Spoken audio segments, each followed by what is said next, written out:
Thank you for tuning in to tonight's game. Your game is coming up next. But here's some information from the Indiana High School Athletic Association. 6 easy ways to become an MVP. And by MVP, we mean most valuable parent.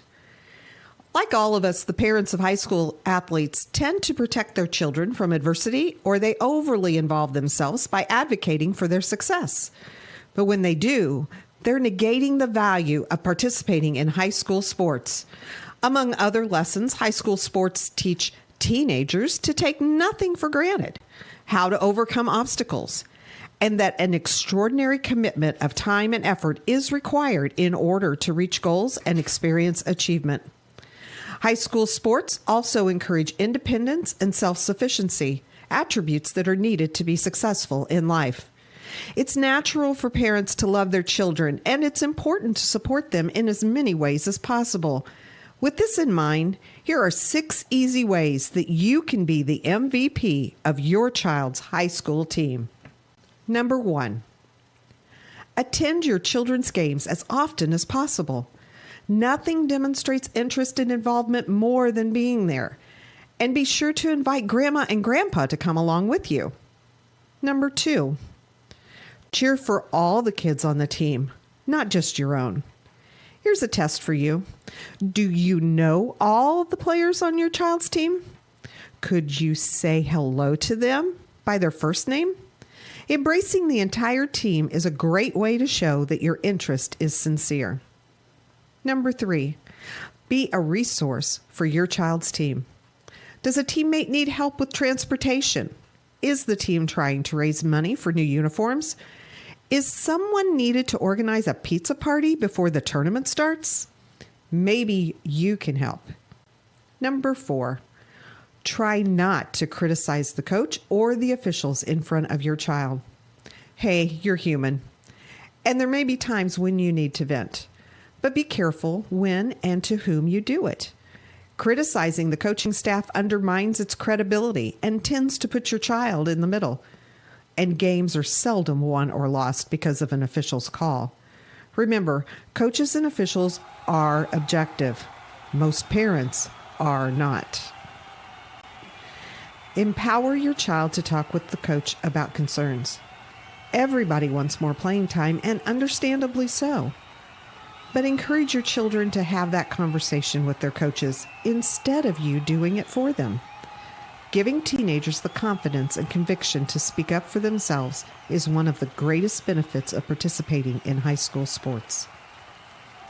Number 6, focus on the life lessons your children are learning, not on win-loss records or how many points they're scoring.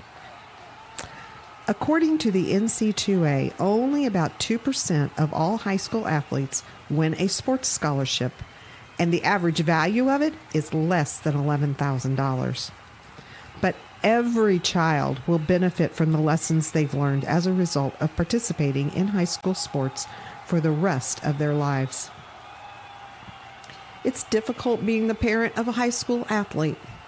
There's far more emotion and social pressure involved than is ideal. But if you follow these 6 pointers, not only will your children love and respect you, but so will their teammates and coaches. And you might even be named MVP. Thank you for your support of high school athletics in Indiana. Stay tuned now. The Indiana SRN game is next. Indiana SRN, where you're always in the game.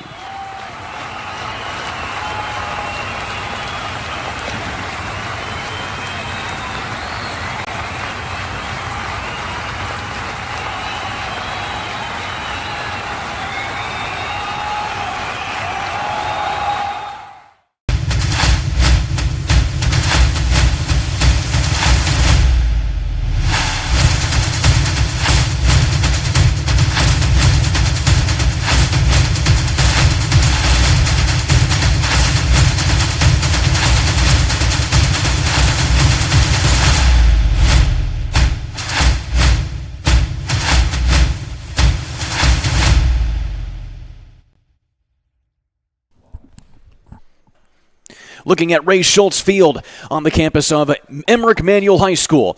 And we've got some good action here set for you tonight, and IPS action here on IPS Athletics TV, powered by Indiana SRN, with my broadcast partner Drake Wally. I'm Kurt Darling. We're bringing you live IPS coverage of high school football tonight between Crispus Attucks High School and the Redskins of Manual. Drake, good to be with you here tonight. Obviously, it's been a tough road finally getting some IPS football here on Indiana SRN, but we're finally getting it done here tonight. Yeah, and it's just wonderful to be here. You know, it's been a year that's been different for literally every single high school, and you know, most of them have had to deal with some adversity here and there. But here we are, Crispus Attucks and Emmerich Manual, set to go. Indeed, of course, Emmerich Manual trying to find their first win of this season coming into this contest at 0-2. Meanwhile, the Attucks Tigers having some moderate success so far this season, 500 on the year going into this one at 1-1 under the head coach Ramon Stallings. And it's just one of those things where it's just been so tough and so difficult here so far this season. Obviously, tonight we are not on site at Ray Schultz Field. We are back here at the Indiana SRN studios, broadcasting remotely, doing our part to be socially distanced as much as we can here. And, of course, the players doing whatever they can as well. But you're not going to be seeing a whole lot of stands here tonight. Obviously, IPS themselves being a little bit stricter when it comes to allowing fans in, even though the IHSAA says you can have up to 1,000 depending on how many stands you have. Well, and you know, it's really been from school to school, and we've seen kind of schools be able to really, you know, do their own thing. But it's all about really being safe and being able to continue to have football on Friday nights. And I think the Crispus Attucks and Emmerich Manual are both very excited to play today. Indeed, they are. And so, obviously, now we've got two teams coming into this one here. The Crispus Attucks Tigers coming off of wins and losses so far here. They had a big win over Gary Westside, 46-14 here at home. They're over at Crispus Attucks High School, but then they went on the road to Covenant Christian. They're up there where they play in Zionsville, and they got shut out in that one, 48-0. So coming into this contest here, Drake, what do you tell your team here if you're head coach Ramon Stallings, that obviously you're coming off of a pretty big loss there, so now you just kind of got to bounce back and keep things going forward? Well, really, it's all about getting that behind you. You know, it's not a game that's coming up. It's not a game that's right here, right now. It's behind you. But the thing is, they have to understand what they did wrong and what forced them to not be able to put any points on the board. I mean, they've got one heck of a story, and you know, they had the football program dropped in '85, and then they reignited it in 2016, and they've actually had some really good success. 7-3 last year, 6-4 the previous year. So I think they're going to need to get back to getting that speed in the open field and really getting Chris Patterson the football in his hands more often. And it's really quite amazing seeing how this Tigers team has been able to get right back on track when it comes to, obviously, the school started back up in 2016 after having folded there back in the 80s, and then now coming back here. It's good to see this historic school back and getting some success as well. But still, 2 winning seasons in the last 2 seasons under then head coach Abe Toffik, and now you have Ramon Stallings here taking over in his first year at the helm of the Tigers. It's just really, really good to see this kind of school. Obviously, just getting started back up, and now just trying to get right back there and get the success going forward. Well, and they also have had everyone knows Crispus Attucks, you know, in the basketball realm, and for Oscar Robertson, and for all those banners and all that success on the hardwood. And so for them to be able to reignite the program, have a brand new coach here, he's already got 1 win under his belt, and yeah, it might have been a bagel they put up on the scoreboard last Friday, but it's always a new week, a new team, and it's always next game up, and they're definitely going to be looking to push that spread attack and really get the ball all over the field. Taking a look at the huddle there of the Emmerich Manual Redskins. They're looking for their first win of the season. We'll see if they can get it. Back in a minute here for more pregame coverage here on Indiana SRN.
Still getting set for action here at Ray Schultz Field in downtown Indianapolis at Emmerich Manual High School, where they are playing host to the Tigers of Crispus Attucks High School. With Drake Wally, I'm Kurt Darling, getting set for some IPS inter-squad action here. Now, obviously, Emmerich Manual not under the IPS flag technically now, because they are under the tutelage of Crystal House, which is a charter school program, and it's all been part of that reshaping that you've been seeing over the last few years within the IPS school district. IPS still owns the Emmerich Manual building, but Emmerich Manual may slowly making that transition to more of the charter school route to that, so that way they can keep the school afloat and keep it going. And of course, obviously, it's great to see them fielding a team here today, even though they've had not a win yet, and they haven't had a winning season for 35 years, Drake. Yeah, and it's you go back to you think about the longevity before, of not having a winning season. And Robert Orkman, he comes here, 7th season coaching. I mean, his record at Manual is 18-33, and that is on the right track to getting to where they need to be. And they actually had a couple close years to getting to 500, but unfortunately they weren't able to do it. And they did lose the coach's son, Robert Orkman III, last year. He was the team's leading receiver. So I really think that Robert Orkman's got them on the right track. And let's see if they can get their first win of the season. It's going to be against a very speedy team that really runs the same offense they do.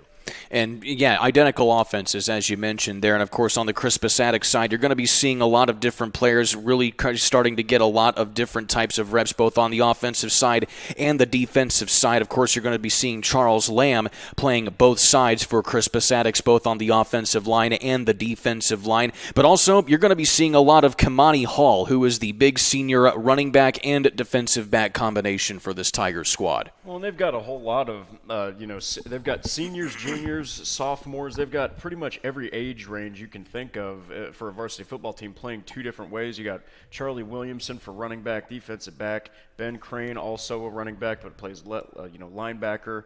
Devon Love. A lot of these guys are big leaders for this team, and they're not just doing it on offense. They're having to go right back out there after a big touchdown catch, get on the kickoff team, then get on the field for one of the 11 guys to play defense. And so you really got to give them a lot of credit for doing that. Indeed you do. As you see the captains right now practicing a socially distant coin flip. You will not be seeing them shaking hands or getting anywhere close to each other as per IHSAA guidelines, and so they will acknowledge each other. They will tip the cap to each other or tip the helmet to each other, as they would see here at center field, and then that will be about it. Then later on here at the end of the contest, you're going to be seeing the teams not doing the traditional handshake, but rather just doing the simple tip of the cap and then going on their merry way as they do their part to try and stay socially distant here at this hour. They are shaking hands here tonight, which is a little bit something different than what you normally see here, based on how things have gone back and forth here. But either way, however you want to end up getting things close to kickoff here, it's good to see people out here and just playing football. It's just good to see football here tonight, here, Drake. Well, and I know we're doing high school here, but it was absolutely incredible yesterday. To be able to, I finished a volleyball game and went home and saw NFL football, and you see people in the stands, and it just really got you tickled to death to see the pigskin getting touted around out there. And I'm really excited to see Crispus Attucks against Emmerich Manual here. And it's spread offense versus spread offense, Kurt, and those are always, I think those are probably arguably the most exciting games. Back in a minute here, as we will take one quick timeout before we get back here for kickoff. More coming up next right here on Indiana SRN. Hey, it's Keith Myers from Indiana Sports Radio Network. Well, thank you that you're watching the game tonight on Indiana SRN. If you would like to know more information about Indiana SRN, send me an email, coach@indianasrn.org.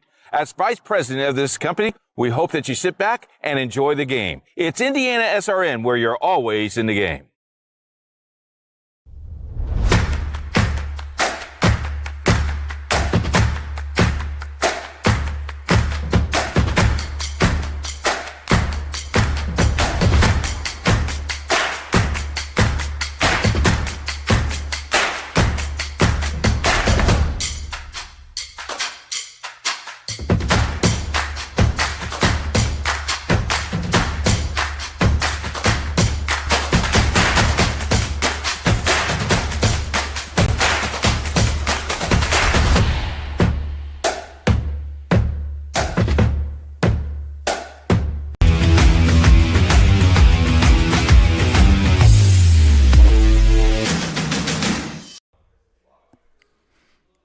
Still getting set for action here on Indiana SRN between the Crispus Attucks Tigers and the Emmerich Manual Redskins.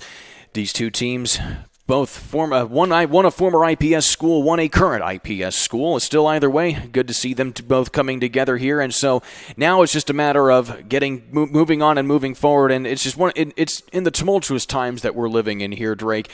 It's hard to know when your next game is going to be. And so if you're a head coach in this particular time, I mean, how do you convey that message to your team right now? Like, hey, we may not know when our next game is going to be, so let's just take it week by week.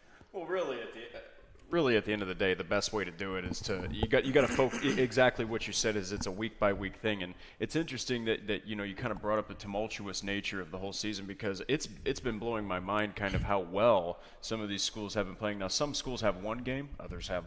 They're going into their fourth. So, but regardless, a lot of these schools have played pretty well. And with the weird, way of having to do the off season this year, you've seen some coaches have to go above and beyond their normal, their normal pay grade, and usually how much they have to do, which already may have been a lot. So, really it's just a week-to-week thing, and if for some reason you get a game canceled, you just got to prepare for the next one. It's as simple as that. It is. Sometimes it is just quite that simple here, as the Redskins are getting some last-minute words of wisdom here from head coach Robert Orkman. And also on the other side as well are the Tigers from Ramon Stallings.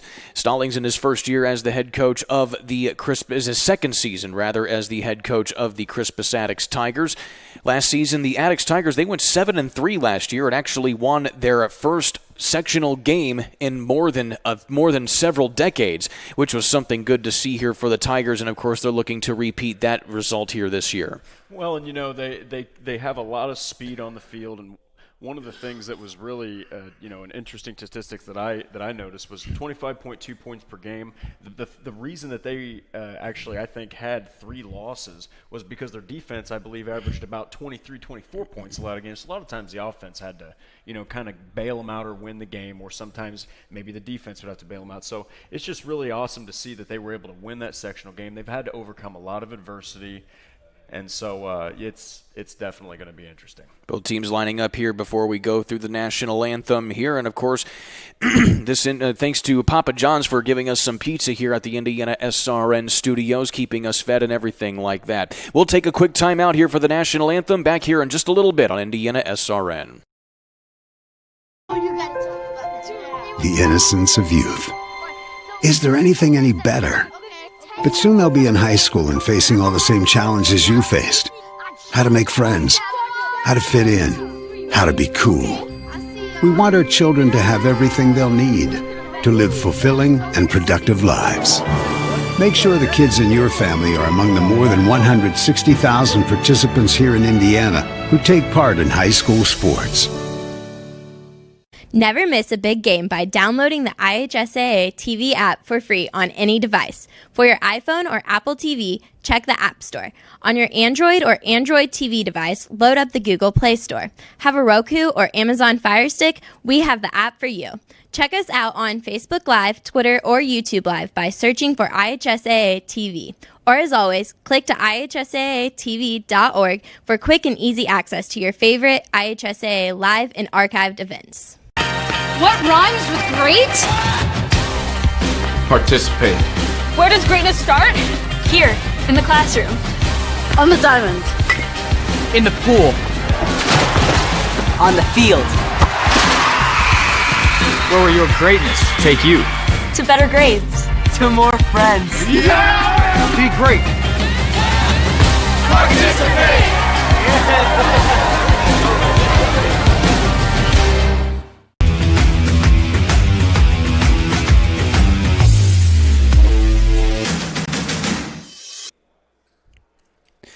Ever so closer to kickoff here at Ray Schultz Field on the campus of Emmerich Manual High School in downtown Indianapolis with Drake Wally. I'm Kurt Darling.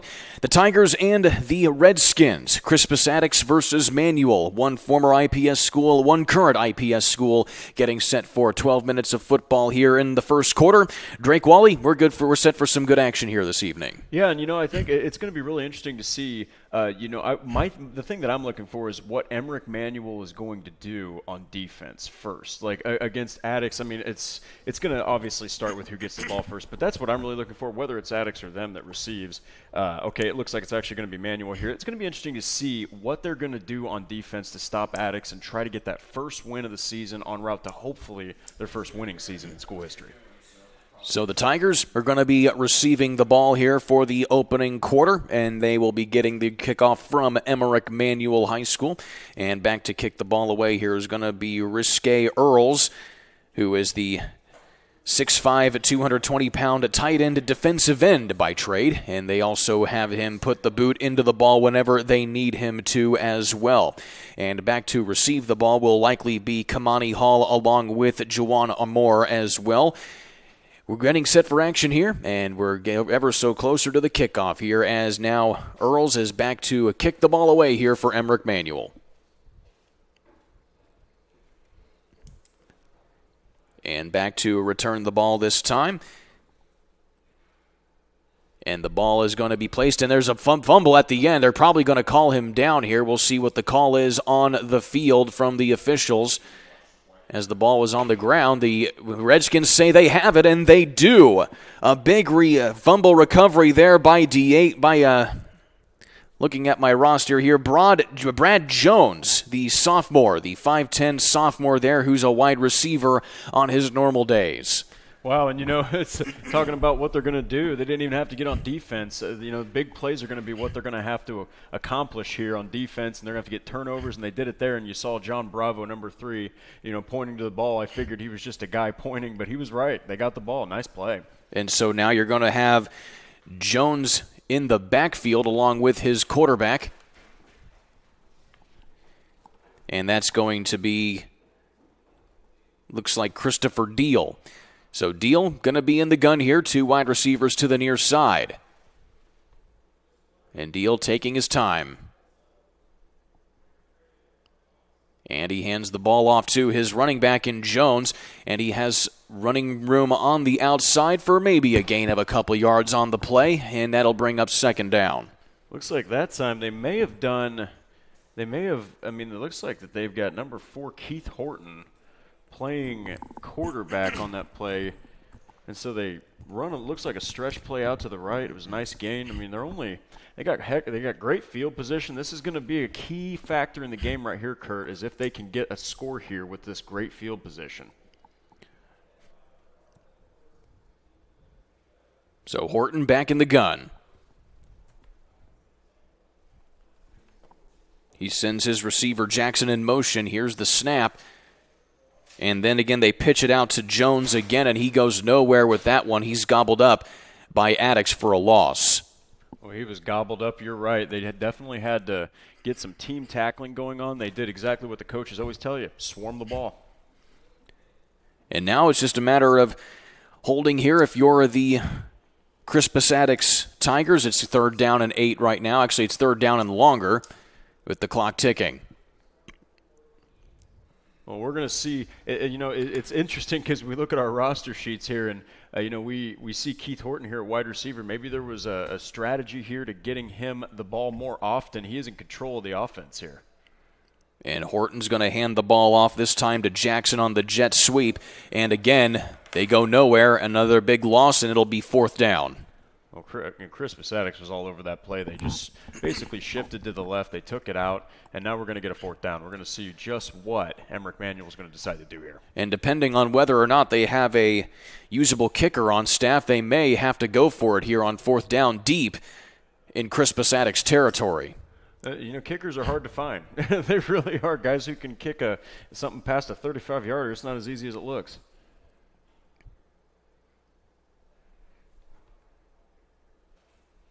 So the Redskins going to be lining up and going for it here on 4th down and 11. And on the reverse, pitched back over to Jones. Correction, that was actually Bravo on the call there, and he goes nowhere on that one. A turnover on downs. And so Crispus Attucks, after that big hiccup there on the return, will finally get the ball back here on their first possession of the evening. Well, and it was a creative attempt there, but really with some of those option plays, all you got to do is wait for the you're waiting to see what the quarterback is doing, and sometimes you just have to sit and be patient. It was a good play by Attucks. So now tonight we are going to see Crispus Attucks for the first time tonight, and it is going to be, looks like they have Ben Kane lined up in the Wildcat here. Normally he's listed as a fullback. He's not a quarterback on their depth chart. We're going to see just what this is going to do. And so Kane gets the ball, and now he's going to keep it himself on the Wildcat. He has some running room to the left side and tiptoes along the sideline and picks up a first down. Well, if you just look at the size, I mean, Ben Kane, he just looks like a man amongst boys out there. Nice run to the left. And so he is a fullback on the roster. And so normally we're expecting Caleb Davenport or maybe even Diego Pettiford, who are listed as quarterbacks on this roster. But tonight, looks like we're seeing some Ben Crane here at the quarterback spot here in the pistol formation, with Kamani Hall lined up behind him.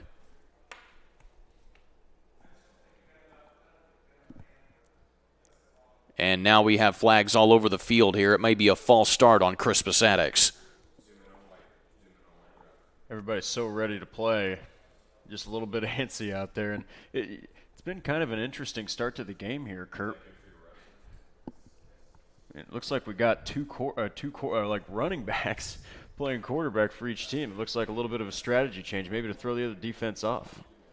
And so DeAndre Harrington, the regular quarter running back right now here, out there in the backfield with Ben Crane. So it's Crane and Harrington in the backfield, and again, same formation.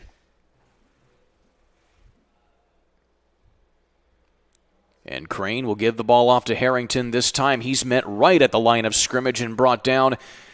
And probably not a loss, but not a gain there either.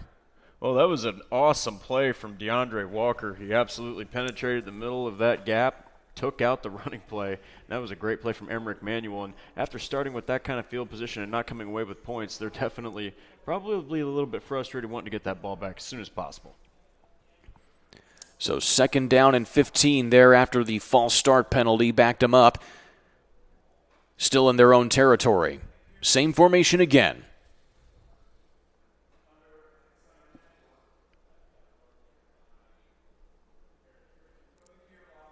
This time Crane will try to pass, and then he tucks it and runs himself. Gets back to the original line of scrimmage and across the 45. Oh, and there you go. Ben Crane, normally a fullback on the depth chart. He's showing exactly what he can do when he's got the rock. And he took it up there. Got a pretty decent gain. Still got 9 yards to go.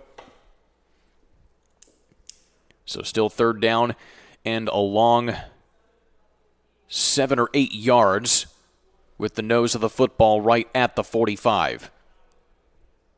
And so Ben Crane has done most of the legwork here, along with a little bit of Harrington as well. No passes yet so far attempted by the Tigers. Back to pass now is Crane. He looks deep, has a receiver, and just overthrows him. Maybe a little bit of miscommunication there, looking for Keisham Hall. Well, I got to be honest with you, Kurt. I did not expect for Ben Crane to throw such a beautiful pass down the middle of the field. Wide receiver was wide open.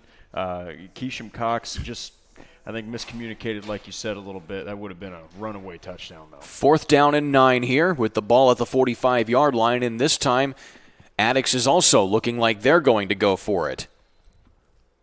It's a big risk on your own side of the field, but if they can get it, it will pay off. And now they're actually going to be in punt formation here. It almost looked like they were going to go for it here. So back to punt are the Tigers, and putting their boot into it in a decent punt.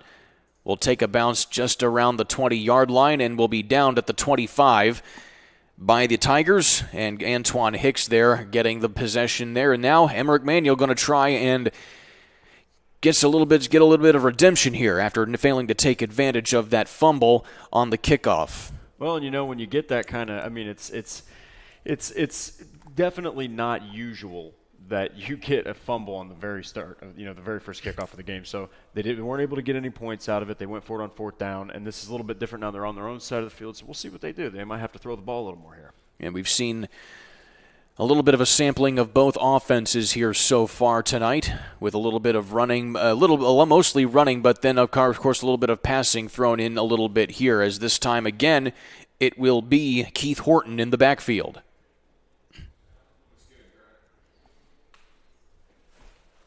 Horton with his man in motion, and he dumps it off looking for his receiver in Jackson, and again it goes nowhere. Well, I think it was just a little bit of miscommunication there. He faked to the left, threw to the right. I think they were trying to run a screen or like a play-action screen and just missed him a little bit. So another big miss there, as we'll see Earls check out of the ball game. And again, facing this 3-4 defense here of head coach Ramon Stallings. And we're seeing a lot of pressure being put on there by the quarterback here, Lamb and Scott, on that big defensive line for Attucks. Interested to see what they're going to do with their passing game. They haven't really, uncorked that football yet.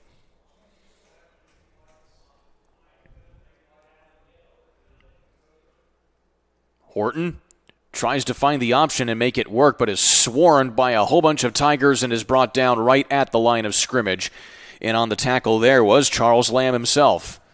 Well, we actually saw Tony Wooten there, number 50. He kind of provided a nice edge rush there and didn't even give Keith Horton any chance at all to pitch the ball, and he had to cut back in, and he got met by a whole bunch of Tigers. And of course, you see Charles Lamb right there. He's the offensive lineman and defensive lineman on this team here. He's a 6'3", 300-pound senior. Not exactly somebody you want to be lined up against. Absolutely not. It sounds like the size that would blow you right off the line each time.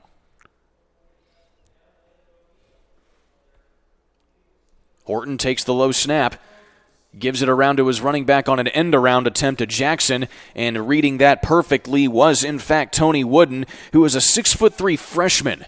He's a freshman playing varsity minutes right now for the squad, and he delivers. Well, he looked like, he actually looked like an NFL player out there just wrapping up a very small running back. And for a freshman, boy, if you're the coach, you gotta love what you just saw there in a freshman.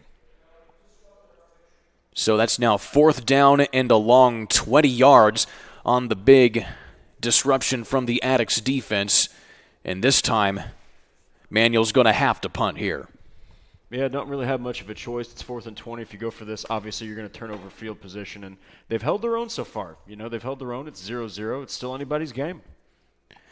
Christopher Kearns back to punt the ball away, an offensive lineman and defensive lineman by trade, and he gets a good punt away.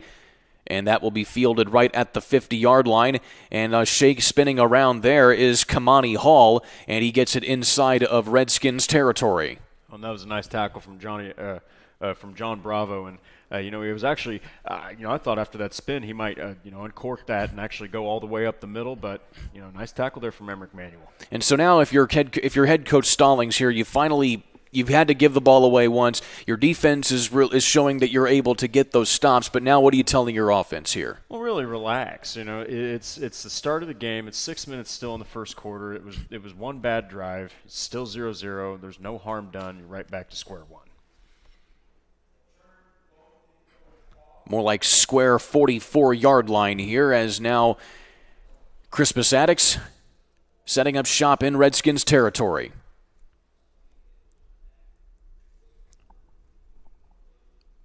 And Ben Crane will take the immediate handoff, and he will immediately give it off to his fullback, who has a lot of running room, and he's going to the house this time.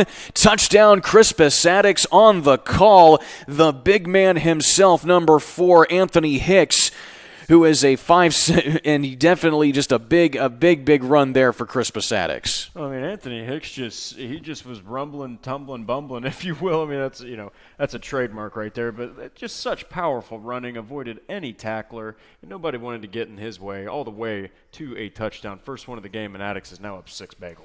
And so on the single play 44-yard touchdown drive there from Hicks, puts the Tigers up 6-0 here as we await the extra point. And it looks like they are going to be going for 2 here, as they are not going to try and put the ball through the uprights. So lined up in the backfield now is again Ben Crane. And Crane will give the ball off to his fullback in Hicks. He powers in and converts the 2-point conversion. It is now an 8-0 ball game. The Crispus Attucks Tigers drawing first blood. Back in a minute here on Indiana SRN and IPS Athletic TV.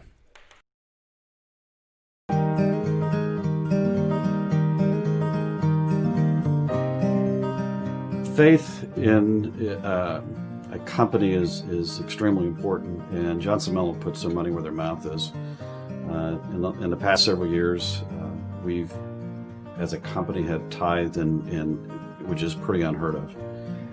Things from donating equipment to churches, helping non-for-profits, helping wounded warriors, working with the Catholic community, the churches, a lot of people that may be even struggling that help daycares, help children come into this industry. So we do a lot of donations back to the community, but also our workers and our team also helps in those projects.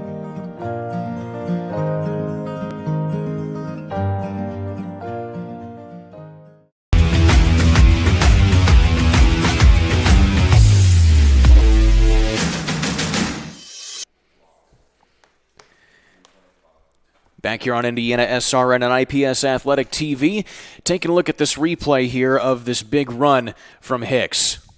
Well, you're just looking at him. He is just all power all the time. He ran through all three of those Emmerich Manual defensive players. You just got to get better group tackling than that. You got to give him a lot of credit, though. Anthony Hicks made that happen. And so now Emmerich Manual going to get the ball back here with 6 minutes remaining here, as Manual will now set up shop at the 30-yard line off of the kickoff. Well, and right now, this is where Emmerich Manual, you're down 8-0. They need to get some momentum going. They got to get a game-changing play that's going to put it put them a little closer. They got to get a nice play, maybe a big pass or something like that. I think they really want to use that spread offense maybe and get the ball down the field a little quicker. And so Brad Jones and, of course, Keith Horton going back in the backfield here for Emmerich Manual. They've been the couple of the bright spots here, along with John Bravo, at least trying to get some offense going here. Well, and John Bravo's played great defense. He's been involved in quite a bit of tackles, and so I think that to stop him defensively, they need to see more of him. Emmerich Manual having yet to pick up a first down in this contest.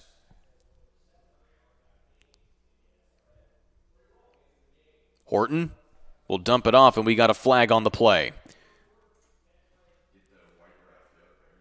And so awaiting the call from the official.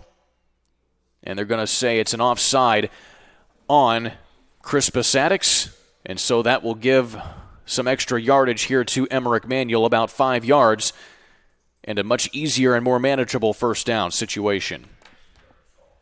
Yeah, and that's going to definitely help Emmerich Manual here, and they've shown. Crispus Attucks has shown that they're pretty tough up on the front line, and so any advantage that Emmerich Manual can get right now, they will absolutely take. So 1st and 5, ball at the 34-yard line.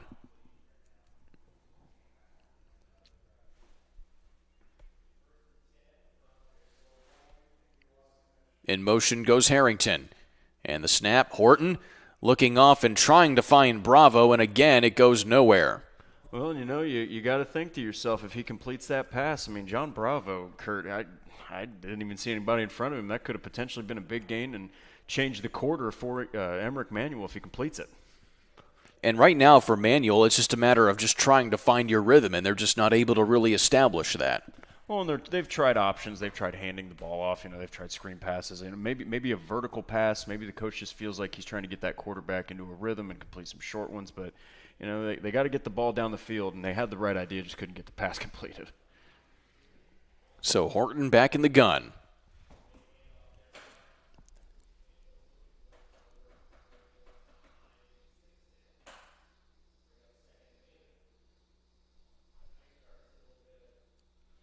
And the snap, Horton going to keep it himself and is swarmed in the backfield for a big loss. In on the tackle there was Wooden, and also looked like Kevon Scott. Well, we've talked about Tony Wooden a couple times here, and there he is again. You know, that he's in there taking care of business and showing that he should be the supreme defensive player right now. A lot of size, and he just showed it. And so that looks like it's about maybe a loss of 5, maybe 6 yards. Not call that a loss of 4, so that'll be 3rd down and 9.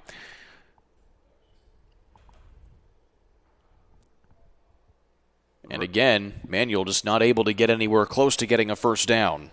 Well, like you said, they got to establish some kind of rhythm. They're going to try to figure out what that rhythm is right here as they take a timeout. And so a timeout on the floor. We'll take one with it. Back in a minute on Indiana SRN. You got a broken door, trapped car, you can't buy time. We take it very seriously and take pride in being responsive. We have all of central Indiana covered from Martinsville, Avon, up to Anderson, to Cicero. There's always somebody in your area. It's important that we're able to get there, same day, because people's time is valuable. On our trucks, we carry just about everything we need to fix a garage door right then and there. Sunshine, rain, or snow, we're good to go. Precision Door Service, a name you can trust. Becoming a licensed sports official is a great way to make a positive difference in the community and support the over 160,000 Indiana student athletes that participate across 21 IHSAA sports. Sports officiating allows you to stay connected to the game, become a role model for our young student athletes, earn extra money, and support the patrons and communities of our IHSAA member schools. To learn more about becoming a licensed IHSAA official, log on to ihsaa.org/officials today.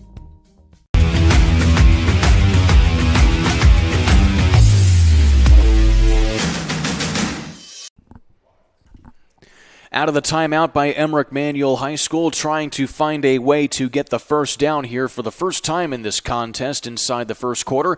With Drake Wally, I'm Kurt Darling, and Crispus Attucks in control of this one.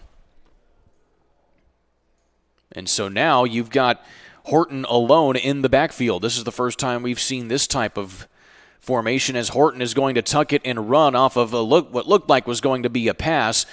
But Crispus Attucks still right there to gobble it up and stop the run. Well, and I think that what we're seeing here is that, Coach Robert Orkman is a little bit more comfortable with him just running the football, and they're trying to get his legs going as the main source of an offense, but it's just not working. Crispus Attucks has honed in on Keith Horton. So back to a 4th down and 5, and again another punt from Emmerich Manual. Well, if I'm not mistaken, that's Christopher Kearns. Boy, he had a ridiculous boot last time. It was about a 45-yard punt. And that's all you can ask for from the high school ranks here, as back to receive is going to be Kamani Hall, who's so far had a decent game returning the ball for Crispus Attucks. So I got a little bit of confusion here from Crispus Attucks. They're going to go ahead and get, it looks like, Christian Robinson off the field, and now we have the official. Looks like we may have a flag on. It's a flag on Crispus Attucks, and it's going to be a first down for first down yardage. It looks like it may have been offsides, and offsides is a 5-yard penalty, and that is good for a first down for Emmerich Manual. A big break for the Redskins. Boy, oh boy, if you're Raymond Stallings, you are not exactly the happiest camper right now. You had him backed up, ready to punt, and now you just gave him a new set of downs. And I mean, now on the other end, Kurt, if you're Emmerich Manual, you've got to take advantage of this. You've got to make something happen, got to get a play happening downfield. So technically their first down of the ball game is right here. And, of course, you see there Brad Jones urging his team to get fired up here and take advantage of the big opportunity that they have here in front of them. Keith Horton alone in the gun, and 5 wide receivers lined out this time. Horton takes the low snap, but we have a flag before the snap, and looks like we're going to get them for a false start or a delay of game. One of those two penalties. Either way, they're backing up 5 yards. Well, this is where I think that if they were to get Keith Horton to just complete, even Kurt, if it was a couple short passes out of this empty set, I mean, it would really give him the opportunity to maybe use those legs in more, empty set plays where he could, really get those linebackers to jump forward and leave some guys open downfield.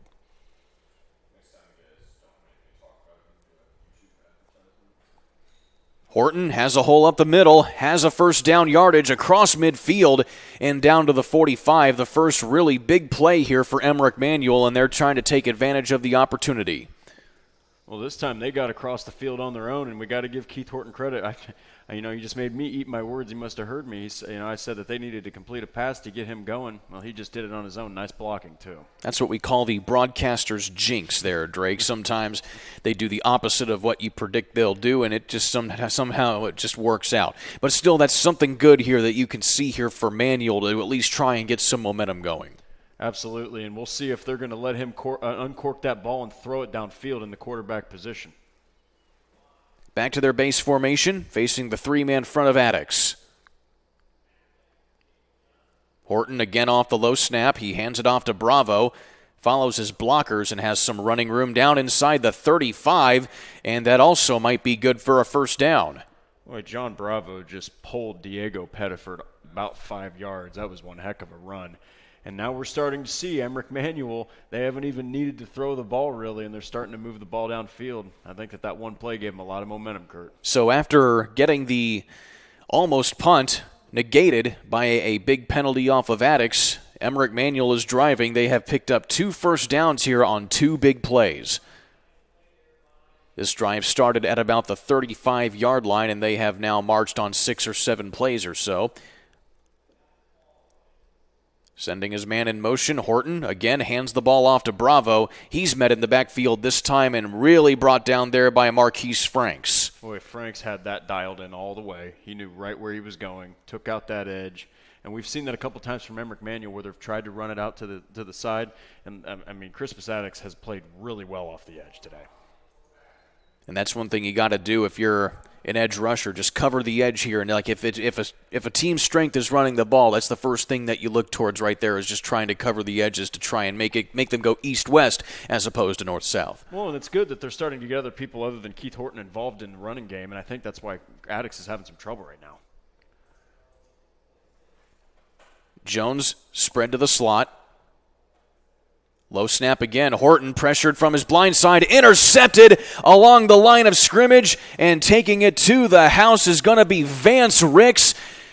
60 yards, touchdown, Crispus Attucks. Wow, boy, Attucks just blindsided Horton. He probably had a good read downfield, but as you've seen and as we've all seen, that blind side will always get you no matter what you see. And the clock ran there after he crossed the end zone line, so the clock should be reset, but it says 25 seconds there. There was probably a good 10 seconds that ticked off the clock there. Either way, it's a touchdown for Crispus Attucks, and they go and line up now. They'll probably see another 2-point conversion opportunity, and that is indeed what we're looking at here as we are seeing Ben Crane, the quarterback wide receiver tandem here for the Crispus Attucks Tigers so far this season. He's out there in his base formation.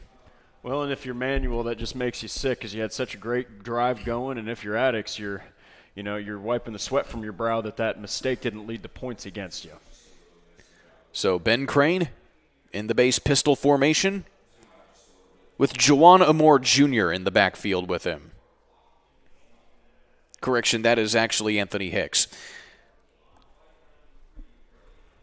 Hicks sent in motion, and this time Armour is going to take a block, and into the end zone goes Ben Crane for the touchdown.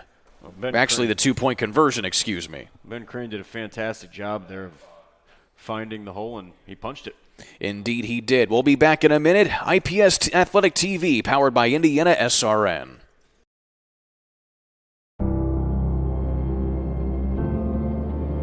How does a good man become even better? By working out? Or by working his way up the corporate ladder? By changing his diet? Or by changing his style? By traveling the world? Or by staying perfectly still? For 300 years, we've helped good men become the best versions of themselves through a dedicated fraternity and by taking an oath to live a life of integrity, service, and brotherly love. Men who are as committed to each other and their families as they are to our noble cause. In the end, We don't just make men better, we make them Masons. Not just a man, a Mason.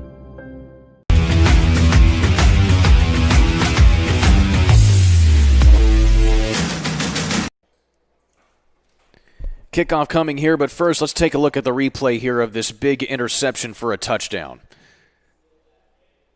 And as you can see here, just the pressure from the blind side. Well, and that was, that left tackle is such an important position, Kurt, and when you don't get that block and you get the quarterback down there at least waiting a couple seconds to throw the ball, that could prove trouble, and right there it just gave him 6 points the other way.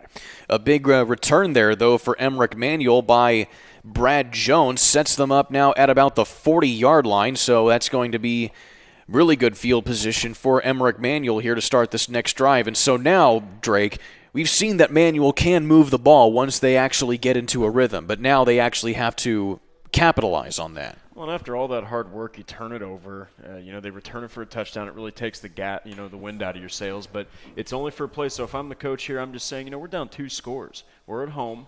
We moved the ball great last time. Let's do it this time, only block on the left side. Of course, easier said than done. Keith Horton now back in the backfield once again for Emmerich Manuel. And he's had a decent night, at least running the quarterback spot here. It's just a matter of dealing with the defense of Attucks, who has been definitely a thorn in his side here with the final play of the quarter. Likely right now, Horton is going to look downfield. It tipped up, nearly picked off in double coverage, and it falls to the ground incomplete. And we're going to have time for one more play here with less than a second on the clock. Well, you're starting to see this empty set. And I think that they are going back to where they saw success, and that's what Robert Orkman's going to probably do. You're probably going to see that for the most part for the rest of the game because he can throw, he can run, you can run sweeps in front of him, behind him. There's all sorts of different things that Keith Horton can pull and all sorts of tricks he can kind of pull out of his sleeve there. And so just one more play needs to be run to tick down the rest of the quarter. 2nd down and 10, ball at the 40. Oh, now they're actually going to go with what looks like a 2-back set. See what they do here.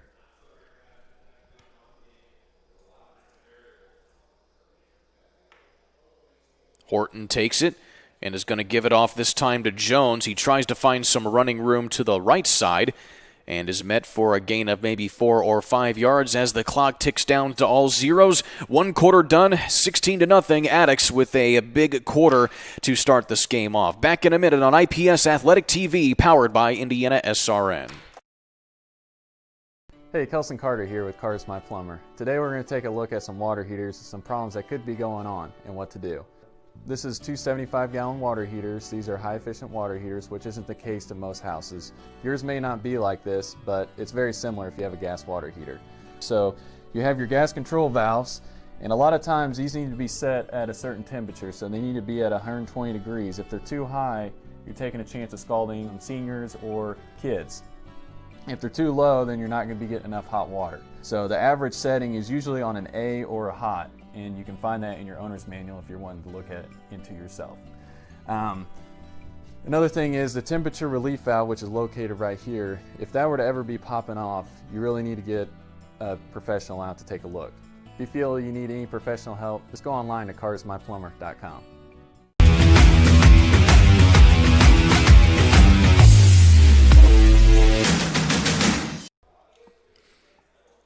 $16-0 after 1 quarter of play here on Indiana SRN. The Crispus Attucks Tigers leading the Manual Redskins after 1 quarter of play. With Drake Wally, I'm Kurt Darling. Drake, your thoughts on what we saw there so far in this first half? Well, I mean, Manual had something going on the drive that ended the first quarter there, and they just couldn't get it done because of a bad throw from Keith Horton that really came from a blindside hit. So I think that Manual just needs to relax and get back to exactly what they were doing, start running some more of that empty set. And for Attucks, they just need to keep the pressure on. They're up 16-0.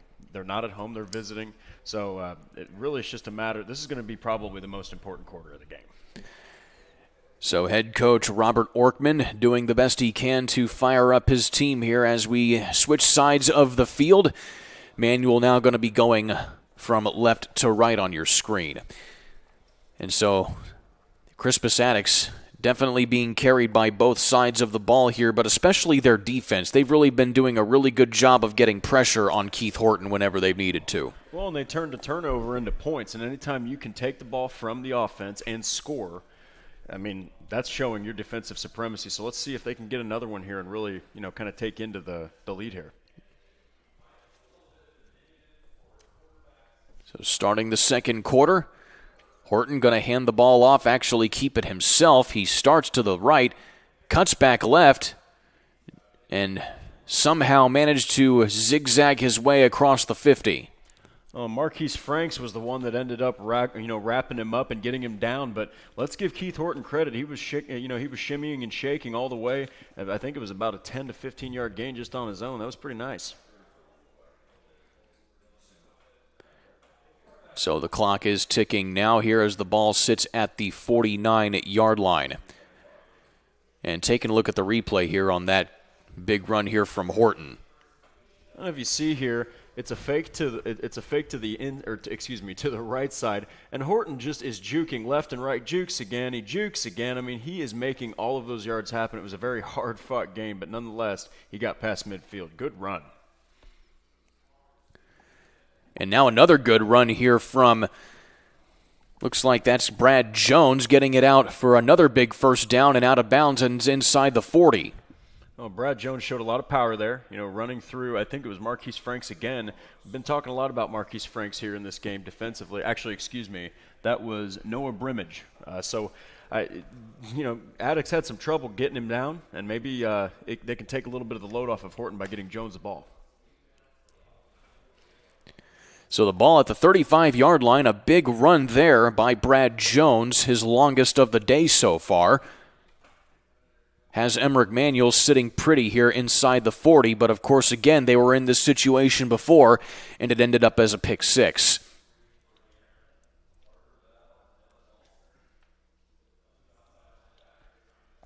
And again, we have Horton on the keeper following his blocker and picks up a few more yards after that.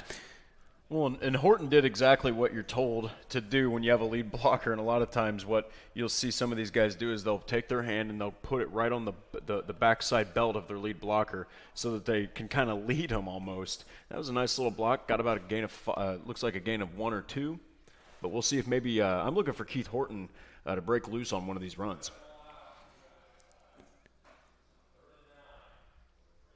So second down and a long 8. And Emmerich Manuel taking their time getting to the line of scrimmage. As the play clock winds ever closer to 0. Asking for the ball as Horton, he does. This time giving it to Jones. He bounces off a defender of Crispus Attucks, but still manages to stay on his feet inside the 30. Well, that was kind of wild. It looked like he got laid out, but he like rubber banded right back and kept up his powerful legs churning. And if you saw the start of that play, he kind of got knocked up by his own blocker. He was patient, and he ended up finding a crease and just hit the lane right there. And sometimes you just take it however you can get it now. And again, Manuel still looking pretty good here. A third down and short with the clock ticking. The only concern with Manuel is that I feel like the offense is moving, but it's moving slow. I'm looking for them to eventually take the ball and throw it downfield, see if one of these guys can go and get it. Again, sending 2 wide receivers to the far side this time. Harrington in motion. And Horton going to run it to the outside, tries to split the defenders, but falls forward to maybe about a loss, maybe right back to the original line of scrimmage. Either way, it is going to be fourth down and short, and now it's actually a big decision right here what you do if you're head coach Orkman. Well, and the thing is, Robert Orkman's going to run the ball. I mean, I don't know this for a fact, but just based off of the trends of the game, they are really, really dedicated to running the football and keeping it in Horton's hands. So really, they're going to have to figure out a way to get him a lane, hit it, and see if he can't get a big gain, maybe even a touchdown. Or at least the first down. So they're going for it here on 4th down and 4. And Manuel has done a good job of clock management here, as this time they're going to give it to Jones. He falls forward, and he may be close to first down yardage.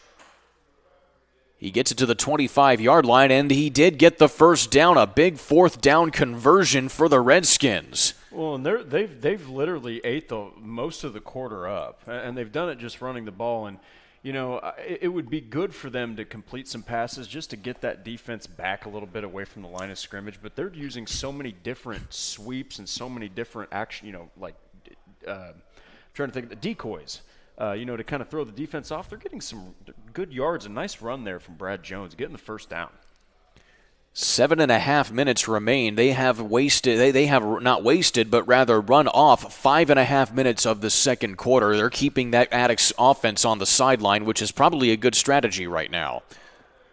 As Horton takes the low snap, and again, going to try and keep it himself, and he gets maybe a yard on the play. Well, and you just saw the frustration from a couple of the defensive players, Tony Wooden especially, smacking the grass because it's been so difficult to stop Keith Horton from juking and making these guys miss. And you even saw one of the defensive tackles, almost gasping for air. And it goes back to your point, Kurt, that defense is tired. And run blocking, you go forward, pass blocking, you go back. So naturally, if you're running the ball, you're probably beating up the defense a little bit. And, of course, that's one of the big strategies of a nickel and dime type of offense is you keep the offense on the field. More reps means they're getting tired. Absolutely. 2nd down and 9.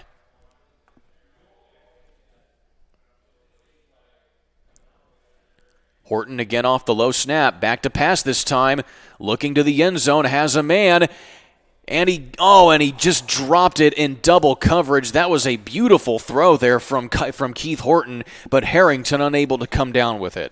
Man, he uncorked that ball finally like I was waiting for, and it was just such a gorgeous pass. You thought he had it. I had my hands up here thinking it was a touchdown. Great play, but I think that should give him confidence that Horton has a cannon. He can throw the ball. They need to let him rip it more often. Correction, that was Dawi Jackson, the intended receiver on that play there, so he was unable to come down with it right at the goal line. Still, 3rd down and 9 here, and they've been able to get these big, long yardage conversions, but close to the red zone, that's where it gets a little tough. Well, and he's out there one-on-one. We'll see if they try to exploit that again. Horton hands it off to Jones, has a little bit of running room, but is tackled right at the 20-yard line. And in on the tackle there was Noah Brimage. Oh, and this is one thing that you can't take away from Crispus Attucks. They played good defense, turned opportunities into scores. But the thing is, they've also done a fantastic job of tackling. They've let a couple plays, with either Horton or Jones kind of get away from it. For the most part, as a collective, they have played great defense and tackling. 4th down and a long 6 here. They have to get to the 19-yard line, rather the 16-yard line, to pick up the first down. Clock still moving.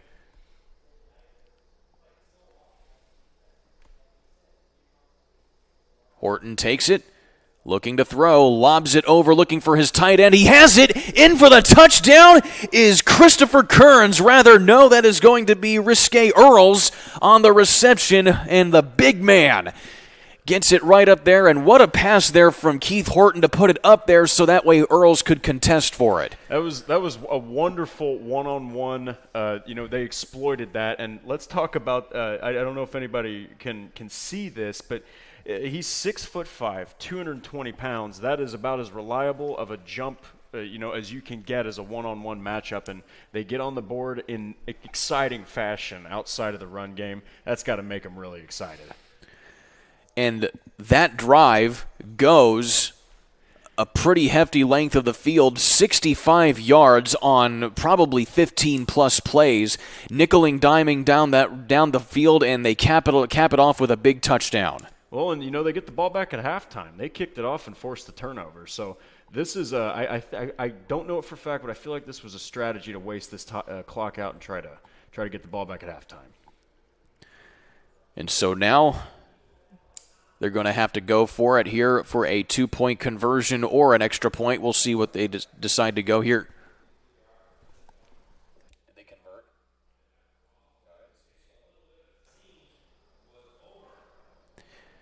So the score is 16-6. Back in a minute on Indiana SRN. Hey, Kelson Carter here with Cars My Plumber. Today we're going to take a look at some water heaters and some problems that could be going on and what to do. This is two 75-gallon water heaters. These are high-efficient water heaters, which isn't the case to most houses. Yours may not be like this, but it's very similar if you have a gas water heater. So you have your gas control valves, and a lot of times these need to be set at a certain temperature, so they need to be at 120 degrees. If they're too high, you're taking a chance of scalding seniors or kids. If they're too low, then you're not going to be getting enough hot water. So the average setting is usually on an A or a hot, and you can find that in your owner's manual if you're wanting to look into yourself. Another thing is the temperature relief valve, which is located right here. If that were to ever be popping off, you really need to get a professional out to take a look. If you feel you need any professional help, just go online to carsmyplumber.com.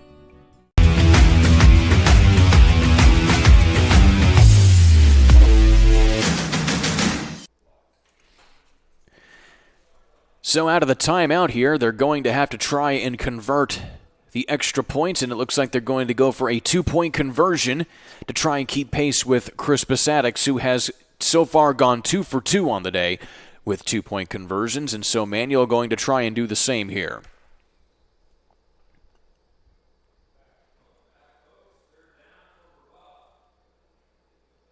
And Horton going to power it up the middle to Earls, pulling some refrigerator action, and Earls is unable to get to the goal line, and so that is a failed 2-point conversion. The score remains 16-6, but still, that's a pretty good call right there to give it to the big man. I gotta say, I love it. Indeed you do. Now we'll take another timeout. Kickoff again here to try and give it to Crispus Attucks coming up next on IPS TV, powered by Indiana SRN. Every day, Summers Plumbing, Heating, and Cooling keeps Hoosiers comfortable at home. When you see our bright orange trucks on the road or in your neighborhood, you know the Summers tradition of trust is alive and well. We deliver essential services where you need them, when you need them. We're trusted for quality service at fair prices. Plus, we do what it takes to keep you safe in a time like this. Just call Summers and enjoy the season at home in comfort.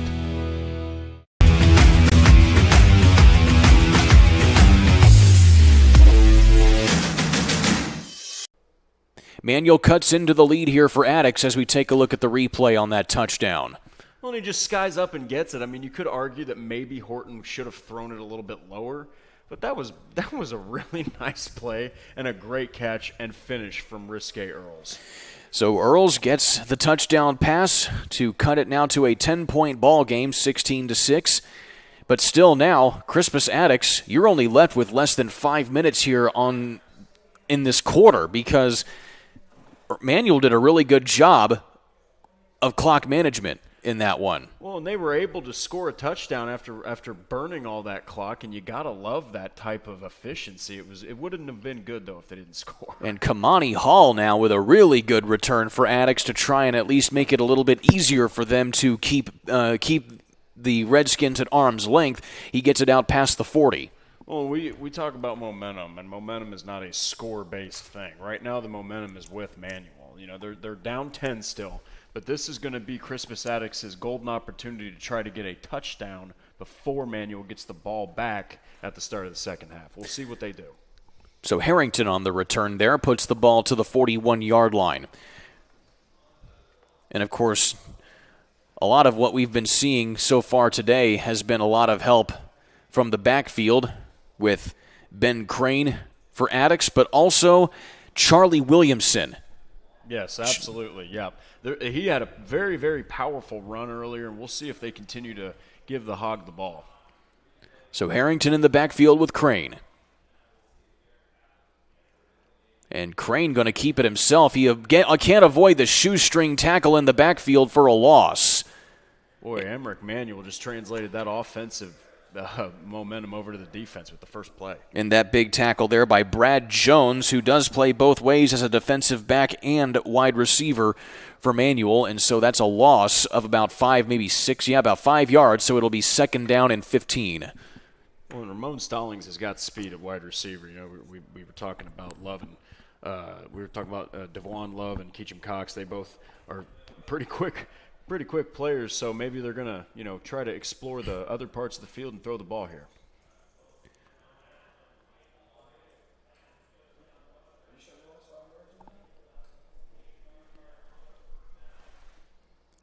And Crane has to get the bumbled snap. It's on the ground, a loose ball, picked up by Manuel, and taking it in for a touchdown. Oh my gosh, that is Kenneth Lewis on the fumble recovery, and just like that, Manuel has cut this now to a 4-point ball game. And all you got to do to talk about if they're excited, look at John Bravo. He was basically saying, this is our time. They are now only within 4 points, and they get the ball at the second half. If the momentum was with them before, it is absolutely without question with them now. 16-12, and the defense comes up big for Manuel. It is a close ball game, and Attucks just out of sync right now, and probably because they spend so much time on the sideline for much of this quarter. You go in there cold, and if Ben Crane, the first thing that you're going to hear from his coach is, that's one mistake. Blame it on anything but yourself. Blame it on the ball. Blame it on the weather. Just keep that confidence. It's going to happen to a lot of people, but give Manuel credit. They turned that into a touchdown just like Attucks did to them earlier in the game. So each team has now taken a turnover back for a touchdown. Crispus Attucks earlier in the game had that big pick six off of a big interception, and then now the fumble recovery for Emmerich Manuel. Taking it to the house was Kenneth Lewis, the defensive back there. And so now going for the 2-point conversion is Emmerich Manuel. And again, they're going to try and power it up forward, and it goes nowhere again. So they are 0 for 2 on 2-point conversions, which has been a big saving grace right now here for Attucks. But now with 3.5 minutes left to play, Attucks will get the ball back here in the second quarter. Back in a minute on Indiana SRN. Can't get to a computer? Then we've got you covered. Just go to the Indiana SRN app and stay up to date with all of your favorite teams. You can watch live coverage or relive the experience with our on-demand service. Life Centers offers love and compassion to all women and men who come through our 8 centers. The goal of this love and compassion is that we would not only save babies from abortion, but also transform lives and create families. The forms of this love and compassion are our services. All of our services are offered free of charge to our clients. To learn more about Life Centers, contact us at lifecenters.com or call us at 317-280-2635. Life Centers. We choose compassion.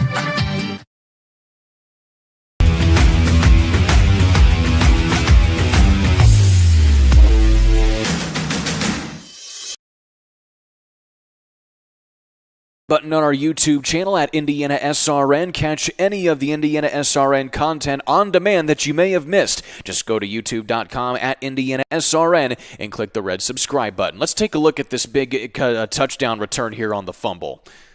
Well, and you see, it's just a mishap. It's a bad snap, handled by Crane, and then of course Emmerich Manuel just decides to pick it up, and no big deal. Kenneth Lewis just takes it into the house, loses his mind, and so does the whole team. What awesome! It's just so awesome to watch everyone that excited. And then we saw, of course, John Bravo pumping the fist, saying, "This is our time." So we'll see if they can keep that momentum going.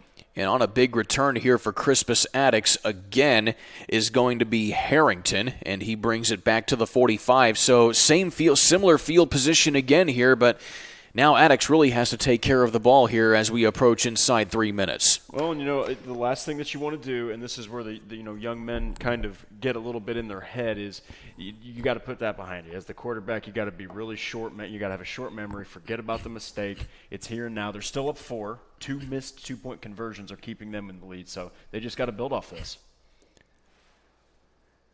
So ball at the 45. And now we've got Williamson in the backfield with Crane. And we've seen a lot of him so far today with the big running game. And Crane going to keep it himself. Has some running room to the left side. Inside the 40. Spin move. And stays on his feet down to the 30. A big run there by Ben Crane. Well, and that reminded me, for our NFL fans out there, of Lamar Jackson lulling the defense to sleep like he's going to just step out of bounds, and then he just pivots and has a nasty spin and then gets about 5 or 6 more yards. That was just a great run from Ben Crane, kind of making up for that fumble. And so, yeah, we got to take a look at this here one more time as the clock now inside 2:45. Look right here. He makes 2 defensive players miss. And, Gershom Hanna grabs his jersey but ends up making the tackle. Great play from Ben Crane. Got to love it. So Crane again with Williamson. And we got some laundry on the field. It's going to be an encroachment penalty on the defense. No, it's going to be on the... Looks like they're going to get an encroachment on the offense, so that's going to back them up 5 yards. That's the first time I've heard of offensive encroachment. Maybe I'm missing something, but it's gonna. After a play like that, when you get a penalty on the very next play, it kind of it just kind of dejects you a little bit. But we'll see if Ben Crane can get this shit back on track. Still, you're operating well inside of Redskins territory here as we are inside at 2 minutes and the clock is running.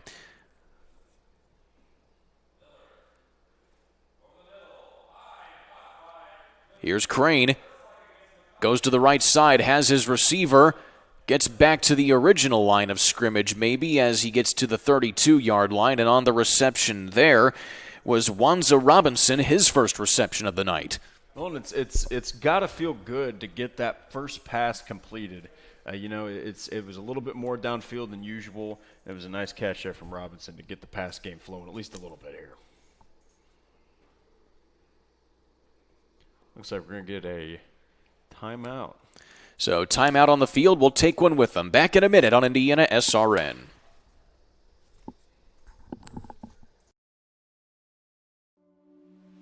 Can't get to a computer? Then we've got you covered. Just go to the Indiana SRN app and stay up to date with all of your favorite teams. You can watch live coverage or relive the experience with our on-demand service. Parents, do you like free food?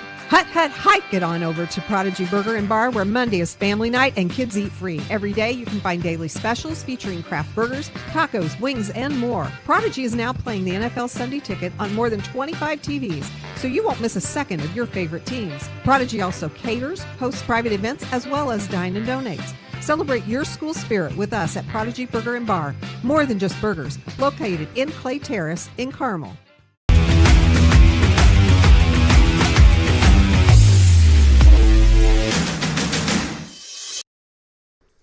All Indiana SRN content on demand at our YouTube channel. Go to @IndianaSRN at YouTube.com and click this red subscribe button today. So getting back to the action here at Ray Schultz Field here on Indiana SRN. And getting back to the action already here as the ball gets to about the 30-yard line. And Crispus Attucks, again, doing their best to try and get something on the board here before halftime as the clock moves inside of a minute. 3rd down and 3. Oh, this is key, Kurt, because they're only up 4 against a team that has all the momentum. Even though Attucks is on that side of the field, I still think the momentum is really in Manuel's corner. And now another timeout going to be called here. This time it's going to be by Emmerich Manuel. We'll keep it here on Indiana SRN. And so obviously lots of back and forth things, but still we didn't really exactly expect this kind of explosive performance from Manuel tonight. I mean, they come into this game 0-2, having not the best of outings so far against Purdue Poly and in Noblesville Homeschool. Both of those games they lost by double digits, but still right now this is one of the first games we've been able to see them be truly competitive. Yeah, and it's against Crispus Attucks, who has a lot of athleticism. I mean, they're no slouch either, and it's kind of typical sometimes to go with your natural thought, and you look at the records, you look at the stats and the schedule, and you immediately think Manuel's out of this. And here they are, doing what every team that gets told that's going to happen wants to do, and that's shut all the doubters up. And so far, we've both been very surprised and treated to a great first half here from Emmerich Manuel and Crispus Attucks. So it's a 4-point ball game here, and you have about 45 seconds. And so now if you're Coach Stallings, you're telling your team, you got to play with a little bit of urgency here, get a little 2-minute drill going. Well, and it's kind of going back to what we said earlier. You want to get something on the board, even if it's somehow, some way a field goal. You want to get some points and don't give it right back to Manuel without any points on the board before half. Ben Crane out of the timeout.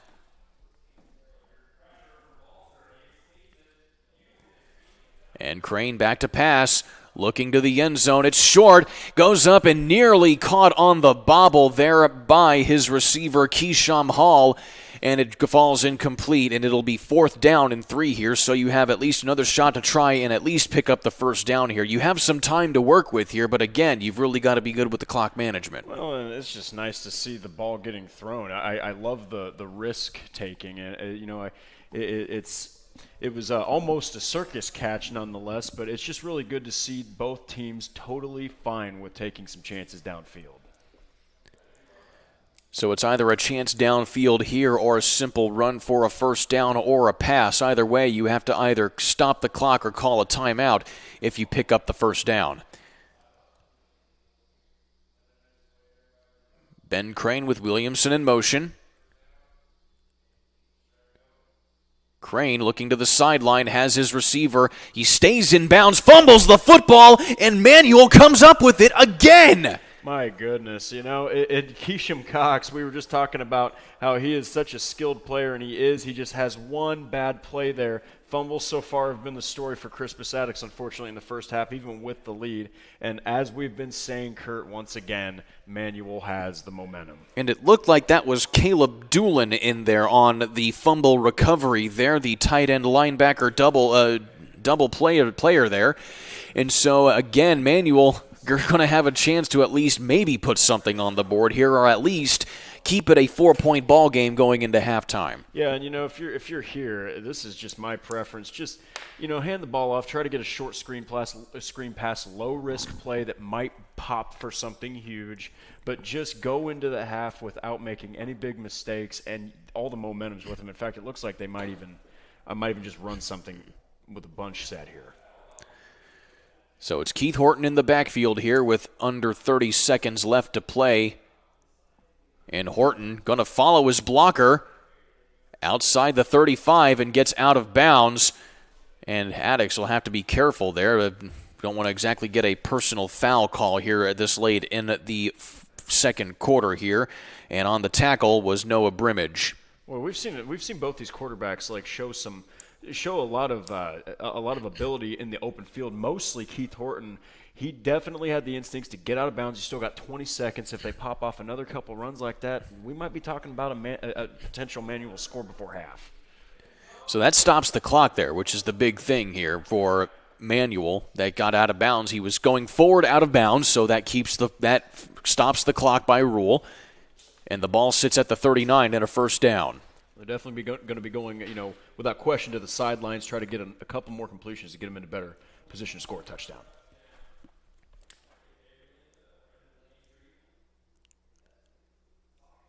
And Horton going to hand the ball off again to his running back. This time it's Brad Jones. He's tackled inbounds, which will keep the clock moving, and this will likely take us to the end of the half, and that is what it will do, as both teams will now head to their respective sidelines. So at the half, it'll be a Crispus Attucks holding on to a 4-point lead over Manuel. Crispus Attucks going up 16-0 in this game, but Manuel has come back to score 12 unanswered points in this second quarter, which was something that was definitely really, really awe-inspiring and good to see here if you're a Redskins fan. Well, and you got to be excited because they've had so much heartbreak as far this year with the losses, and so they're coming in against a very athletic team at home in front of their own crowd, putting on a heck of a second quarter, I'll tell you, and we'll see what's going to happen with them getting the ball back in the second half. We will indeed. Halftime show coming up next, and the third quarter coming at you in about 12 minutes or so here on IPS Athletic TV, powered by Indiana SRN.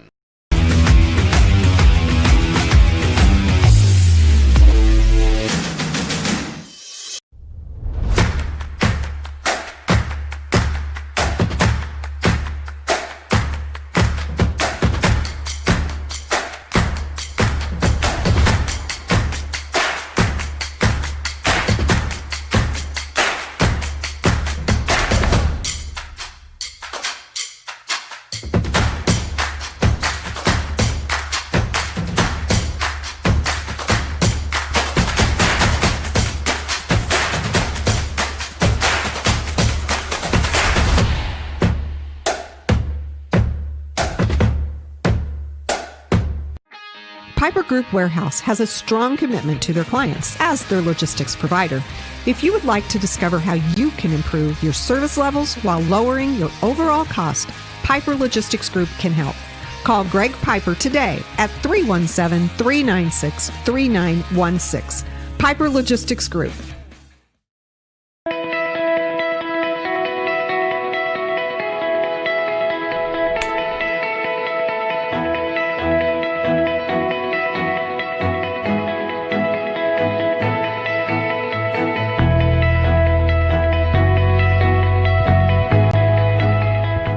Well, the foundation was a dream that I had when I first took over as commissioner in 2011. And one of the first questions that was asked to me upon assuming the new job was, what are you going to do to help schools? And one of those was to try to help them financially. And so we've been working on this notion of trying to help schools financially, but at the same time, try to emphasize and accentuate the education side of athletics. And we like to call ourselves education-based athletics. Because of that, we're trying to fund programming that might not necessarily be funded by a member school, such as leadership training for student athletes, coaching education for our coaches, and those types of initiatives where we can expand our breadth and depth of what we're doing, and then try to help our member schools with the students that they serve.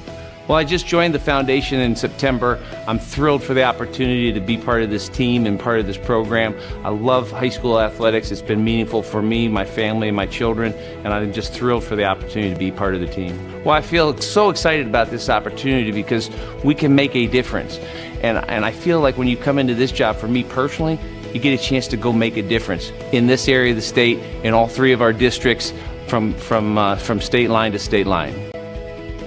I heard about the foundation from Bobby Cox, and he called me and said, would you be interested? Well, how do you say no to an organization that your father's been involved in? I've participated. I've given lectures to coaches on athletic training and participation. So I jumped at the opportunity to give something back to the IHSAA. Well, the foundation's set up currently to start to provide programs for schools around the state, specifically for student leadership opportunities, coach, administrator, principal, superintendent development opportunities for them as well. So some of our future plans would include raising money so we can provide scholarships for students and deserving students, also provide grants to some of the schools around the state that don't have the resources that a lot of the other bigger schools may have. Well, obviously sports is our world here at the Indianapolis Colts, and you can't work for a pro football team without being a huge proponent of sports in general. And the things that sports teaches young people, it mirrors life in a lot of ways. It teaches teamwork and goal setting and perseverance, discipline, and it also teaches you the rewards of hard work. And there's such a high an adrenaline rush when you've achieved or been victorious or performed well after months, if not years, of preparation and hard work. And that's just one of the reasons that we support the IHSAA Foundation. Yes, I think that quite clearly there are communities that have rallying, galvanizing impacts, and high school sports has always been that in the state of Indiana. But you also see that growing commitment around communities as they spend their evenings with their children as well as with the people that they know in their communities, and it really brings communities together. So I think that high school athletics has a significant role in positive development of our various communities around the state. You can't quite compete if you don't have the same equipment, you don't have the same resources, you don't have the same nutrition, you don't have the same sort of coaching, but you can elevate that by contributing to the IHSAA's foundation, which supports those initiatives. Every young person deserves the opportunity just the same to participate and to be a part of things. And so the opportunity the foundation has to increase the role of student athletes in their community, to strengthen the relationship and the role and the effectiveness and the leadership of their coaches, to learn to be leaders.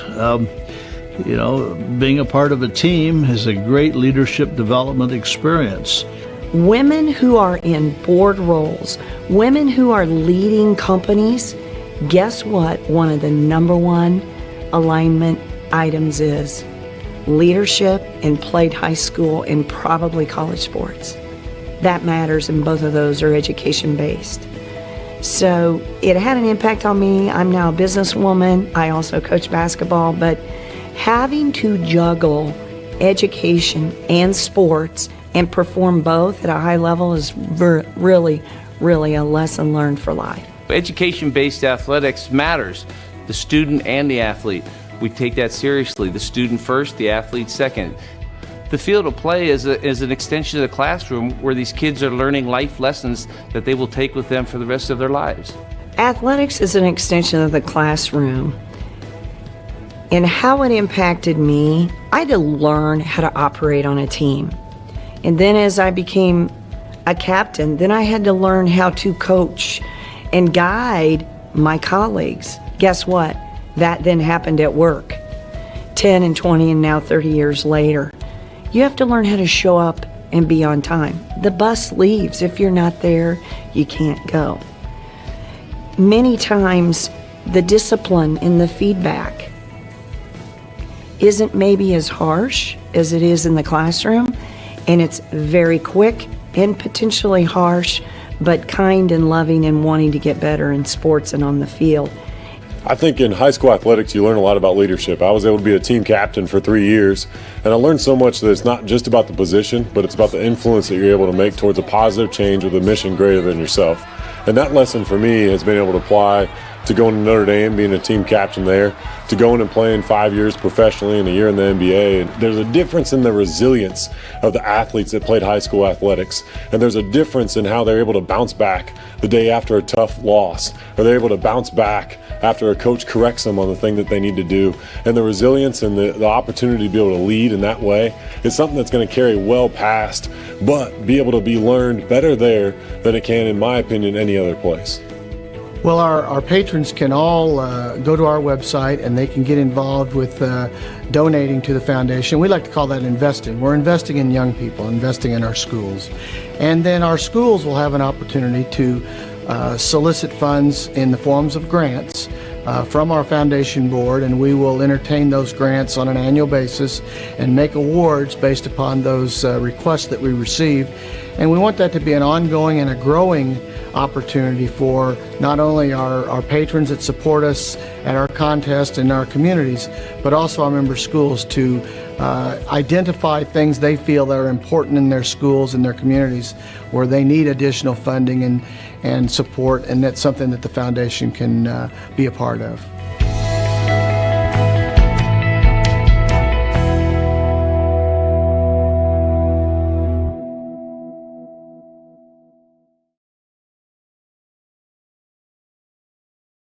Your home and office make up a big part of your world. Sometimes trying to manage it all on your own can make you feel like you have the weight of the world on your shoulders. And when the weight of the world is on your shoulders, you need a strong back or two to come to your rescue and haul your stress away. You need the College Hunks. Whether it's time to clear some space for new memories, to reinvent the room around you, or to simply pack up and move into a fresh new beginning, you can count on the Hunks to bear your burden so you don't have to. Let us move you today.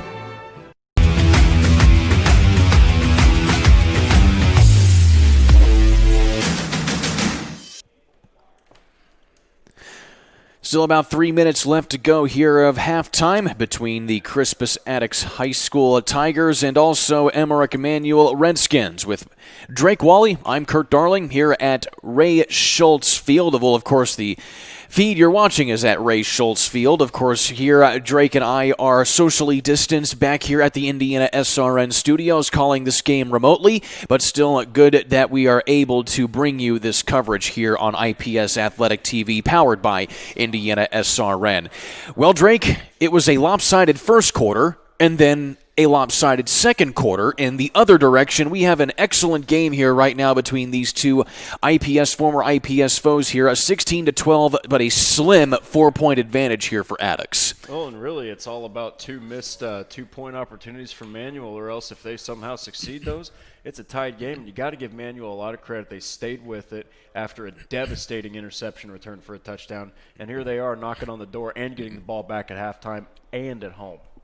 Indeed they do. And of course, right now you're getting a picture here of fans at the game right now, and so far looks like they're doing a very good job of staying socially distanced, which is something that you really, really appreciate to see here of fans that are at this game. Well, and we want to keep playing football, so the best way to do that is to keep people going and having people understand that, just social distancing is so important, and if it's not adhered to, you could always have games canceled. So it's just really good to be here, and, we hope to get more games going without any risk of getting them canceled in the future. Indeed we do. We're going to go ahead and take another final timeout. Second half coming up next here on Indiana SRN. Can't make it to the game? We've got your back. Just go to www.indianasrn.org and tune in to all of the live action, or go to our on-demand service and relive your favorite moments. Life comes at you fast, so it's important to have some help along the way. My favorite patient.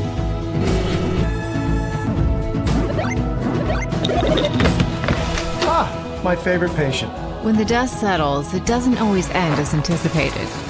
Embrace the journey and care for the ones around you. My favorite patient. For everything else and every stage in between, my favorite patient. Methodist Sports Medicine is here for you.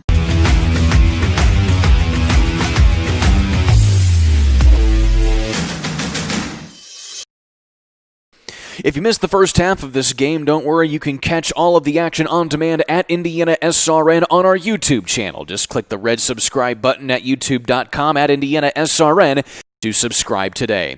Getting set for some second half action here on Indiana SRN IPS Athletic TV with Drake Wally. I'm Kurt Darling. So second half here, Drake, we saw first half, obviously we saw one quarter, other quarter. It's a tight ball game here, but now going into the second half, it's a whole new ball game here for both of these teams. Well, and Manuel's getting the ball. They still are carrying the momentum right in there. But the thing is, you can't help but think what Coach Stallings was telling Attucks, and it's probably along the lines of, we can't cough the football up. Because a lot of times backs are turned to it, they're blocking downfield. All it takes is what we saw, Kurt, and that was a defensive player picking it up and just running it all the way back unopposed. And now here they are, 12-16 rather than 16-0. And so we're going to see if Manuel can continue to push that ball with Jones and Horton, and they've just done a great job of passing and running in the second quarter. Both passing and running indeed. Of course, we've been seeing a lot of Ben Crane there from the quarterback spot for Attucks, been also some Kamani Hall, but also you've had a good showing here from Charlie Williamson as well from the running back spot as well. Then on the other side, though, Keith Horton has done a really good job of distributing the ball. Yeah, and they've you kind of saw an adjustment in that second quarter when they continued to change their offense from what they were doing in the first quarter. Coach Orkman understood it didn't work, so he did what you're supposed to do, try something else. And a lot of times you'd be surprised, some coaches stick to their game plan, and they're very stubborn, so good for him that he went outside of the game plan a little bit. Indeed, they did there, of course. So now both these teams going to be focused on trying to put together a good second half here. Of course, Emmerich Manuel dominated time of possession in the second quarter there. They had about 7 or 8 minutes in which they had the ball in Crispus Attucks. They tried to take advantage of the time they did have, but could not take advantage of that as well because of the fumble. They have now had 2 fumbles lost in this game, and one of those resulted in a touchdown for Emmerich Manuel. We'll take another quick timeout. Second half again coming up next on Indiana SRN. There's no greater anti-poverty measure than to give a person a job. That helps them start to change that trajectory. Morales Group is a full-service staffing company that provides temporary labor in the Indianapolis, Central Indiana market. It was a challenge that was given by my father. He wanted me to give back much more than I had been. Then I realized that when he said more, he wanted me to see how I could give more. And it wasn't just in money, but in time and in services. And that's how the Morales Group was created. I started off at Morales Group as an intern. I interned for 3 years before going on full-time staff here. What I love most about Morales Group is that big family aspect. I come from a big family in Mexico, and since the company is continuously growing, I feel like there's always a new member of the family that I get to know. We're willing to give. We're willing to serve others, and we're not expecting something in return. Come talk to us. We would love to work with you.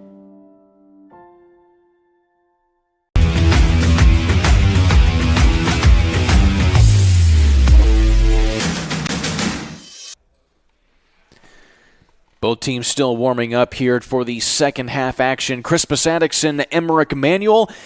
Two teams that have only played each other 3 times over the last 35 years or so, and Manuel has actually leads the series 2-1 right now. They've only met each other twice over the last couple years or so, but then the other meeting goes back beyond 1985, and of course the John Harrell stats only go so far, so couldn't get a score on that game, but nonetheless they have met each other only 3 times over the last 35 years or so, and this is the 4th meeting so far, and of course they're going to, right now, Attucks trying to even up the series at 2 games apiece here, but Emmerich Manuel, based off of the performance they had going into halftime here, they look like they might spoil that effort. I'm just excited to see what they're going to come out with. It kind of goes back to what we were saying earlier. You didn't really expect a whole lot of fight from Manuel, and I personally like being proven wrong on that kind of stuff because it's provided a heck of a game, and they've played good defense, they've capitalized on their opportunities, and they've gotten Keith Horton and Brad Jones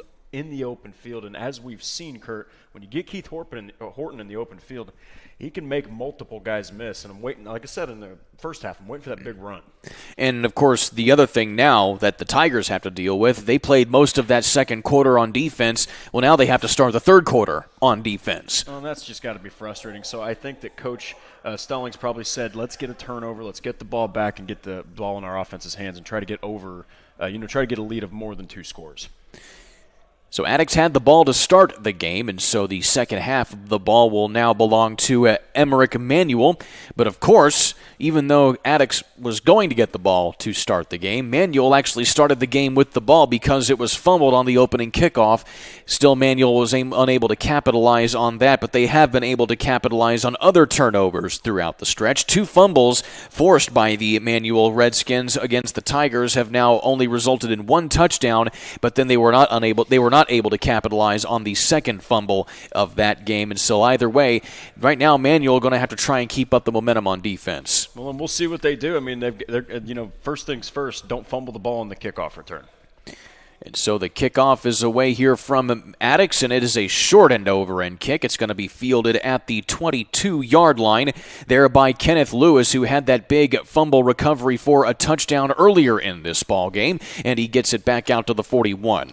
Well, that was a good return. I mean, if you can get anything past the 30-yard line, I consider that a good return. Almost got to the 40 and sets the offense up good, and we'll see what Keith Horton's got in store. So Horton has only passed the ball a handful of times tonight. He's either kept it on the quarterback keeper or then has also given it to his running back wide receiver tandems of John Bravo as well as Brad Jones, and even mixing in Dawi Jackson in the mix as well. So in the backfield with Horton is Bravo and Jones. The same offset multi-back formation that we've seen all night long here from the Redskins.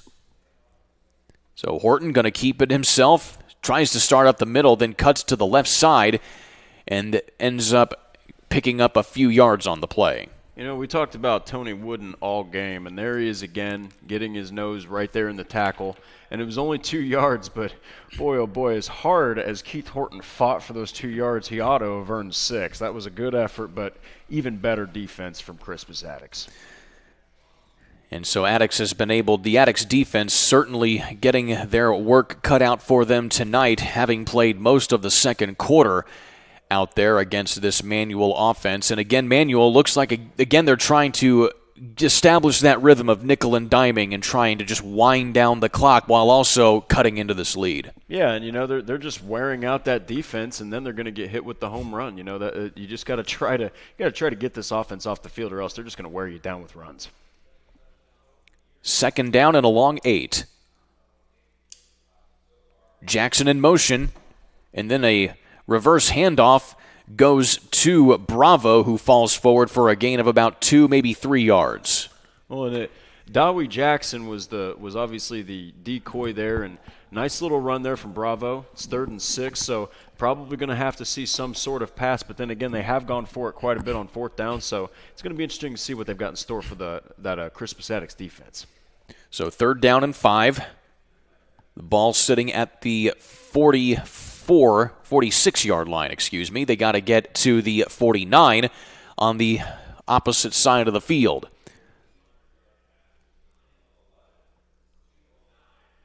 Horton calling for it. He gets the low snap. He pitches to Bravo. He falls forward near first down yardage. He looks like it's just a bit short, and you're obviously going to go for it here if you're head coach Orkman. Oh, yeah, and the thing is, this is a pivotal point for both teams, because if you're Crispus Attucks, you absolutely want to get this ball back. Great field position if you do, but then if you're Manual and you convert the first down, well, then you're keeping those guys out there, and they're sucking really hard air because they are just continuously having to fight these run blocks. Ball sitting right at midfield, and the clock is ticking. They've already taken off nearly 3 minutes. Well, and that's exactly the style. And as we saw, Kurt, that's what got them down the field. That's what got that beautiful touchdown pass, and we'll see if it's something similar to that. Under center now is Horton, looking like it might be a quarterback sneak here. Horton, no, he's going to pick it up and go to the right side. He gets first down yardage and then is brought backwards, but forward progress gives the Redskins a big first down. I couldn't tell if he looked forward and saw that he couldn't do it and just totally, did a scramble play and just did it on his own, or if that was designed. But regardless, it doesn't matter. That keeps that Crispus Attucks defense out there tired, and they can just keep hitting him with runs now. Well, it looked like it was pretty much by design there, because he didn't lean into that at all. He just kind of delayed, picked up, and just shifted to the right side. On that case, you got to give credit to the blocking. You're absolutely right. Ball at the 48, inside of 9 minutes here in this third quarter. Horton slips the ball to his running back Jones. He starts to the right and then cuts up the middle for a gain of maybe 3 or 4. I think Emmerich Manual has found their groove here. They don't, we were talking earlier about big plays would be essential. Well, that was when they were down 16-0. Well, now they're only down 4, and they are just nickel and diming this ball 3-2, and then you get that 6-yard running gain. And boy, if you are Crispus Attucks, you've got to get a fumble, or you got to do something to get them off the field, because it's already under the 8-minute mark. So the clock's still winding, and Emmerich Manual, that's another thing they're doing. They're taking their sweet time out of the huddle. They're really milking this clock right now and playing it to their advantage. Have time to set up maybe a cup of tea and read yourself a newspaper and then snap the ball.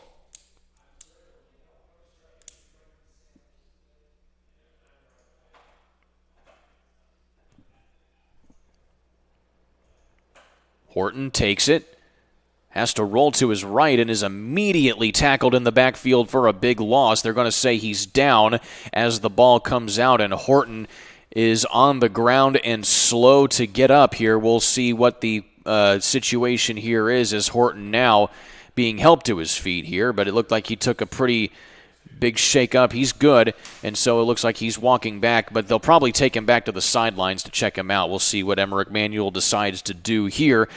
But either way, that is a big loss there on the play. It's probably a loss of about maybe 5 or 6 yards and backs them up for a big third down and long situation. Well, and it was just kind of a busted play. You kind of saw a little bit of miscommunication. Usually if you see a guy running the ball and there's 5 guys tackling him, at the line of scrimmage or in the backfield, that's a pretty good sign that there was a missed assignment.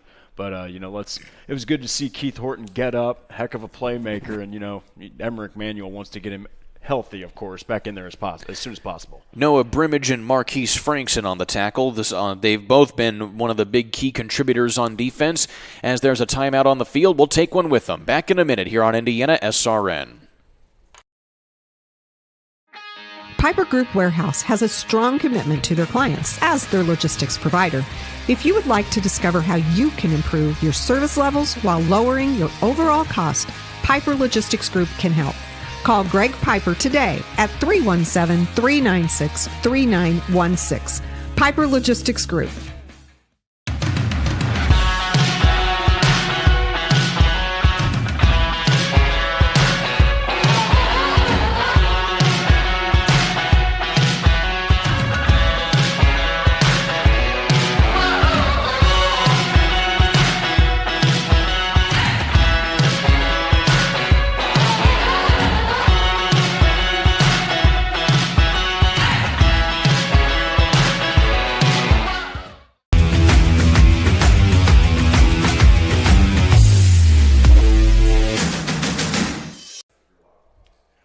So out of the injury timeout here for Manual, that was Keith Horton who was shaken up. He was able to walk off under his own power, and he actually might be back in the huddle here for Emmerich Manual. We'll see what head coach Robert Orkman decides to do here.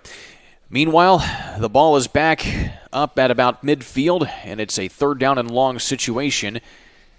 And now it looks this time like they're going to have a Wildcat that they're going to put, looks like they're going to put Michael Church under center here. No, actually, that is John Bravo that went under center, normally playing running back tonight, but he takes it from under center and tries to keep it himself and is immediately met at the line of scrimmage there by several Attucks players, including Tony Wooden. Well, and that was just a little bit of a play where they're trying to sneak it out to the left, and it just didn't work out for them, unfortunately. And now you're not seeing same yardage forward progress. You're not seeing Keith Horton out there, so it's a little bit it's different 4th down with John Bravo in there trying to play quarterback. So 4th down and long here for Emmerich Manual. They're going to have to punt the ball away here from midfield. He can get another boot, maybe push him back deep. High snap. He has to try and get rid of it as there was big pressure from the special teams unit of Attucks, and they have a hard time taking down Christopher Kearns, but they eventually do here. Kearns didn't have time to get that ball away because the snap was slow getting to him, and that allowed enough time for Attucks to get in there to try and to prevent that punt. Well, unfortunately for poor Chris Kearns, who's been a phenomenal punter in this game, and he's done a great job in the game himself. Like you said, Kurt, as soon as he got that ball, he was already ducking his head under. Give him credit, though. I think at least 13 players were trying to tackle him, and he just wouldn't go down. And I honestly thought for a second he might bust out a run. So that was good defense, though, from Attucks. So that goes down in the books as a turnover on downs because of the failed punt. They didn't get the punt off, and so the ball now sitting at the 43-yard line on the Emmerich side of the football field. This is excellent field position here for Attucks to capitalize, but again, they've had to sit the majority of this quarter on the sideline, their offense. They really have, and they just got to try to not go out there stone cold, be loose, and don't fumble the ball. So Ben Crane for the first time here this half, sending his man in motion. And he hands it off to Williamson, who starts off to the left, cuts back right, and gets back across the 40 for a gain of about 4 or 5 yards. If I am Crispus Attucks, I am riding Charlie Williamson. I mean, you're 40 yards from the end zone. He basically broke off a 40-yard run on his own. He's a power back. He can now do to Emmerich Manual what they were previously doing to that Crispus Attucks defense. So the ball right at the 40-yard line, so that's going to be a gain of 3. And again, Ben Crane taking his time here as the clock continues to run. Williamson on the shift. Takes the snap and gets it, has a big hole up the middle. Williamson inside the 30, sheds a tackler, and again has to try and shut off another one, but Lewis is right there on the tackle for a touchdown-saving play, but a big run there from Charlie Williamson. Well, Lewis did what he could. I mean, he wrapped him basically his whole body around Williamson's feet and finally got him to the ground. But that's exactly what I was talking about. Boy, if you keep giving Williamson the ball, you get him in open space, he's not going to make you miss. He's just going to run into you. So that's really going to wear down that defense and potentially get them an easy score here on great field position. So first down yardage and a big play there by Williamson has Attucks sitting pretty inside of the 30.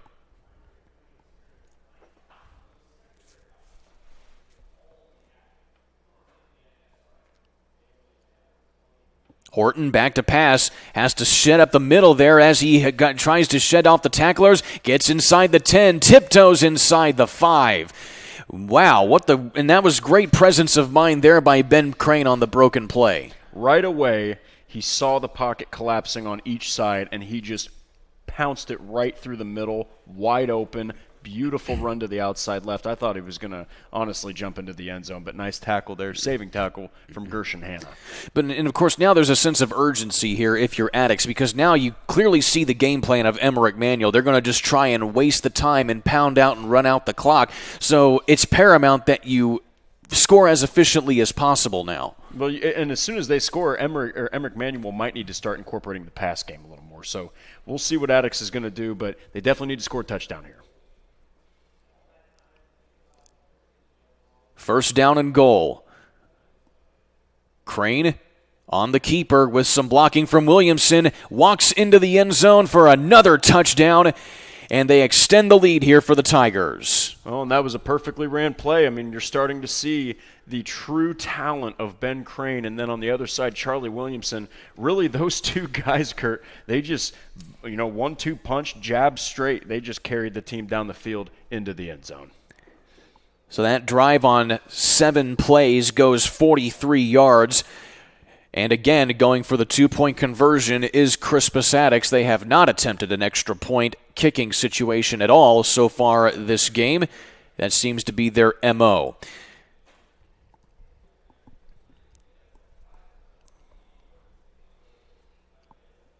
So for the 2-point conversion, and Crane going the other way this time, spin move inside, and he gets in. 3 for 3 are the Tigers on 2-point conversions. That was beautiful presence of mind to spin into the end zone. That's something that a lot of times you see in college or pro, but that was just a great spin into the end zone. Now they're up 12. So a 12-point lead with 3:50 left to go in this third quarter. Back in a minute on Indiana SRN. Our family has been very happy working with Wallflower Pictures, because they make sure that I get the acting skills that I need in this industry and the education that I need. Wallflower Pictures supports UV's journey in the industry.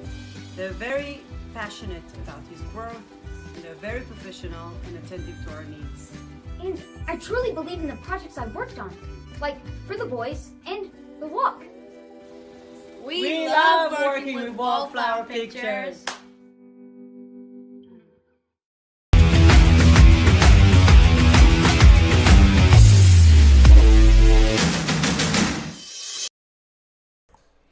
Be sure to check out anything on demand from Indiana SRN on our YouTube channel. Click the subscribe button at Indiana SRN on YouTube.com. You'll be glad you did it. Never miss an upcoming game, and also get everything that you missed from games past. Let's take a look at the replay here of this big touchdown run. Well, and you look here on the 2-point conversion, and it's just a beautiful spin into the end zone, shucks the defender, Ben Crane, showing authority at the quarterback position. Him and Charlie Williamson essentially just pounded the ball right into the end zone. So Attucks going to kick the ball away here to Emmerich Manuel. And Manuel going to try again to get some offense generated here. As the muff kick there is picked up by Lewis. He has some running room along the sidelines, and it looks like he's going to go to the house. Kenneth Lewis has a fumble recovery for a touchdown earlier in this game. He takes it 80 yards for the touchdown off the kickoff. You know, it's just that was exactly what the game of football is all about. Emmerich Manuel just negated that Attucks touchdown. It's right back to square one. And if Manuel can get a 2-point conversion here, Kurt, instead of being down 6, they're going to be down 4.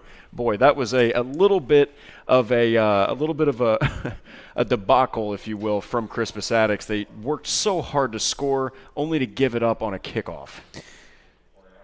Call that officially 82 yards here, or unofficially 82 yards on that kickoff return here, as we get a replay here momentarily. But Emmerich Manuel going to go for the 2-point conversion.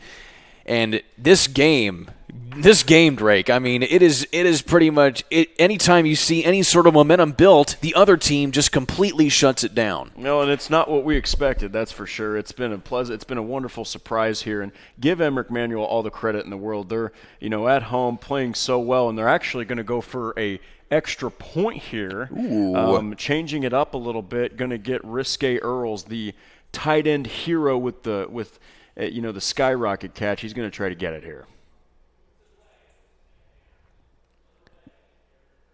So Risque Earls tries to kick it, but it's blocked.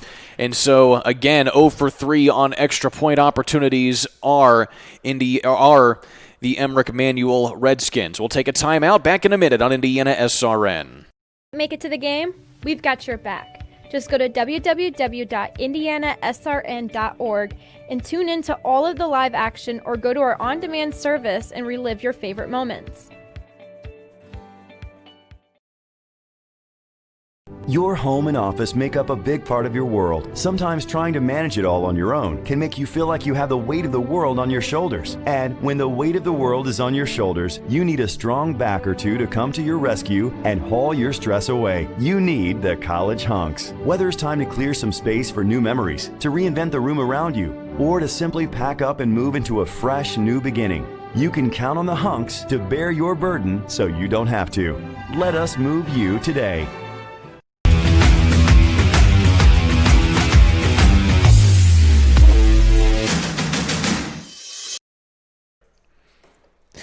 Well, this has been an exciting game, and if you've missed any of the action, you can go back at Indiana SRN on our YouTube channel. Click the red subscribe button and get any Indiana SRN content on demand. You'll be glad you did.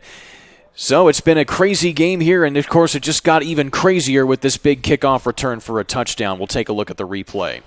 Well, and Kenneth Lewis has had an unsung role in this game. I mean, they just didn't seal off the right side. It was a short kick. He fumbled it first, picks it up, goes left, stops, goes right, and just goes right up the sideline. What a ridiculously exciting game. You got to give both teams credit. So the kickoff going to be fielded here by Harrington. No, actually on the return is going to be Michael Dye, and he gets it back across the 35 to maybe the 37. They'll mark it at the 38-yard line. And so Attucks, again, like we talked about, it's urgent and paramount that they try and score as many times whenever they can get the ball, because Manuel has proven now they're either going to control the game at time of possession, or they're just going to make a crazy play on special teams or defense. That's very true, and I think Attucks should definitely burn the clock here. Don't get this. It sounds kind of ridiculous to say, but don't give the ball back to Manuel. I mean, keep the ball as long as you can. Keep getting first downs. Churn the ball with Williamson. Churn the ball with Crane. Just keep it in the hands of your running backs and your ball carriers, and burn the clock down.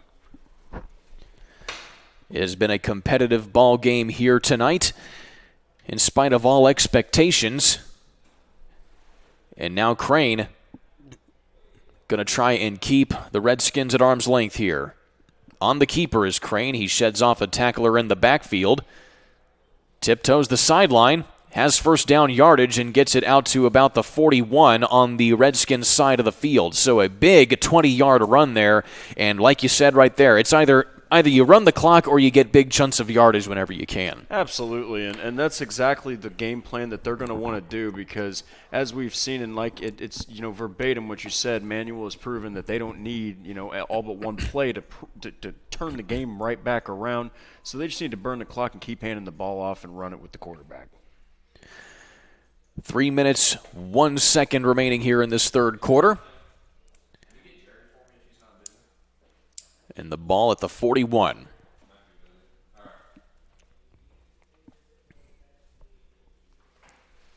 Taking their time is Crispus Attucks. With the clock stop, it's first down. Williamson in motion, as is Robinson. Long snap, here it is to Williamson. He has some running room up the middle, picks up some first down yardage, and gets inside the 30. Boy, Dawee Jackson, he almost took that ball right out of Williamson's hands. I don't know if you saw it, but when he was swinging him for the tackle, he put the ball out there like a loaf of bread and almost lost it. But when he got the handoff, you just saw the power that Williams puts behind those pads, and he's not an easy guy to tackle.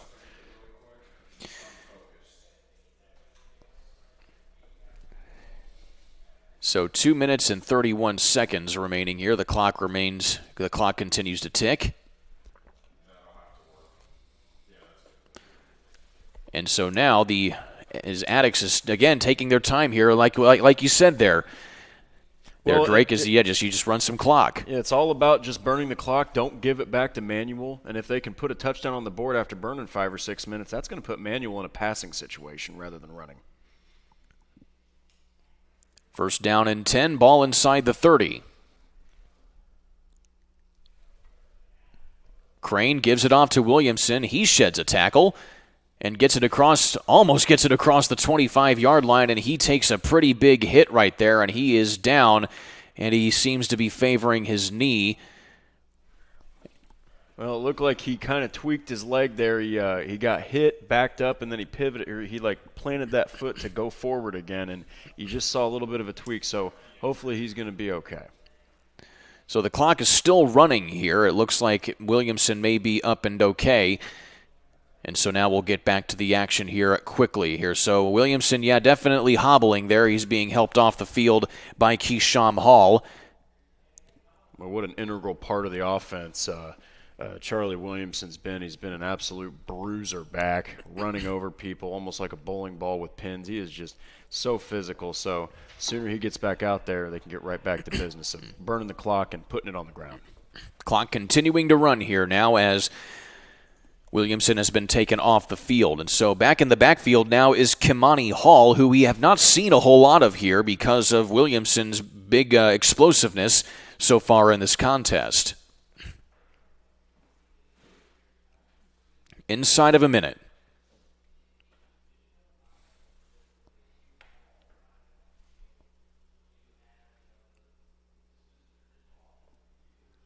Snap is to Crane. Turns it to the outside and tries to turn the corner, but is met right there by a few Redskin tacklers, including Risque Earls, who's had a big day so far today, but that's still a gain of a few yards to inside the 25 down to the 23. Well, and they're in no hurry. I mean, you're looking at 19, 18, 17. That clock is burning away. That is a sight, to behold for Crispus Attucks, because I don't even know if they expected Emmerich Manuel to put up this much of a fight. And I think right now what they're thinking is we need to score a touchdown, burn as much clock as possible, and get out of here with a win. And so the clock burns down to the end of the third quarter. 24-18, still a one-possession ball game in favor of Crispus Attucks going into the fourth quarter. Back in a minute on IPS Athletic TV, powered by Indiana SRN. Burtner Electric Incorporated has been proudly serving our residential and commercial customers with quality electrical repair for over 33 years. We are fully licensed and insured in electrical wiring and electrician service packages. You'll receive a competitive assessment whether you're a homeowner or a business owner, first-time or long-time customer. We offer free estimates for any new project. Call our licensed and experienced electricians today.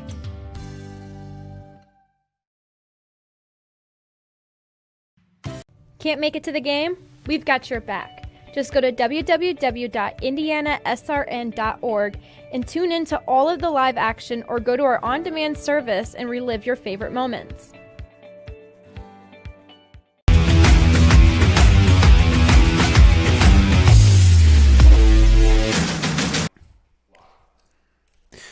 Start of the fourth quarter here on Indiana SRN with my broadcast partner Drake Wally. I'm Kurt Darling.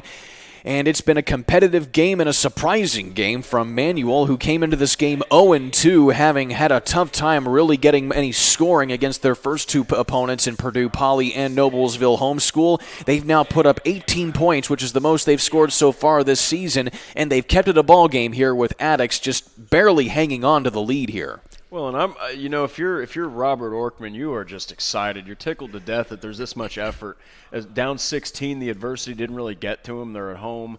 They really felt fine. They turned a mistake into points, and they're still in a good position. They're going to have to try to force a turnover here because I think Attucks is just going to keep burning clock, and they're just going to try to walk into the end zone with either Williamson or Crane.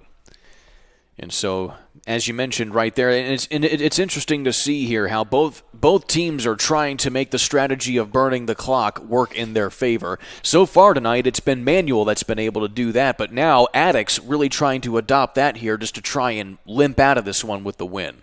Well, and when you get two teams that have that exact same type of strategy, it could be really hard on the one that doesn't get an advantage down the road.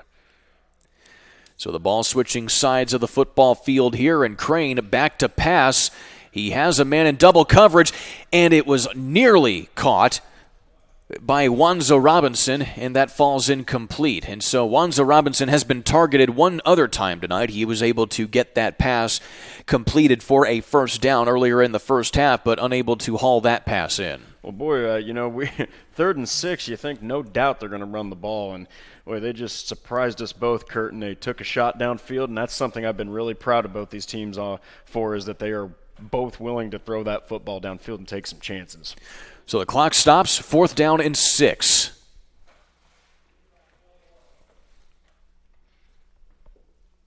And the Tigers going to go for it.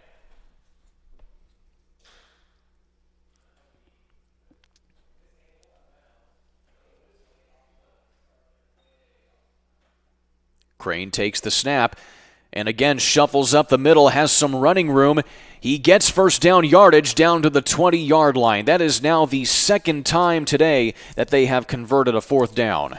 Boy, Ben Crane, he just showed his moxie there, converting pretty much on his own, no blocks. I mean, he just made guys miss.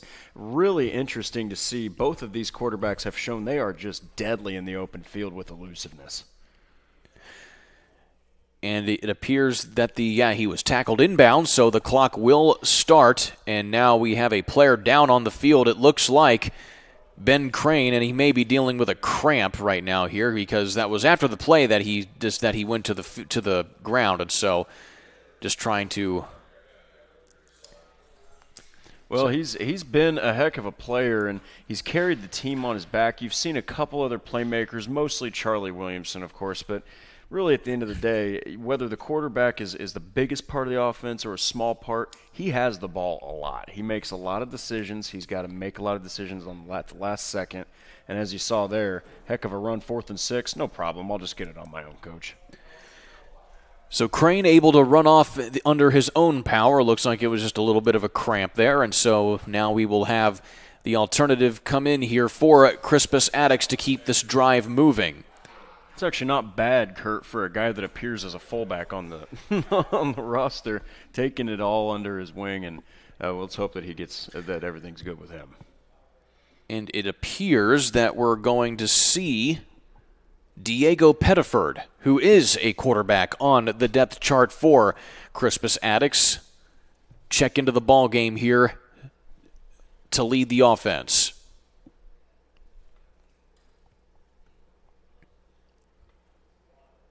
So you've got Pettiford and now a flag, and it may be a false start, and indeed that is the call on Crispus Attucks. That will back them up 5 yards. Well, and that may have been part of having a brand new quarterback in. I mean, it's all about you get so used to one guy's cadences and his signals and his style, and you get another guy impromptu gets thrown in there. It could confuse the lineman. Clock continues to run here and early on here in this 4th quarter.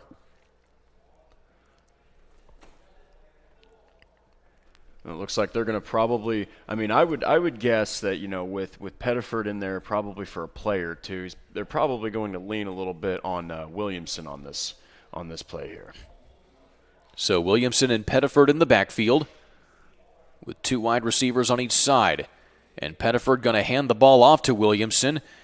And Williamson doing what he normally does, just keeps his feet moving and powers forward for a gain of 5 to get back to the original line of scrimmage. Well, I mean, it was probably the hardest fought 5 yards I've seen for Charlie Williamson in this game. He just took 4 or 5 players and just drug them all the way to the ground with him.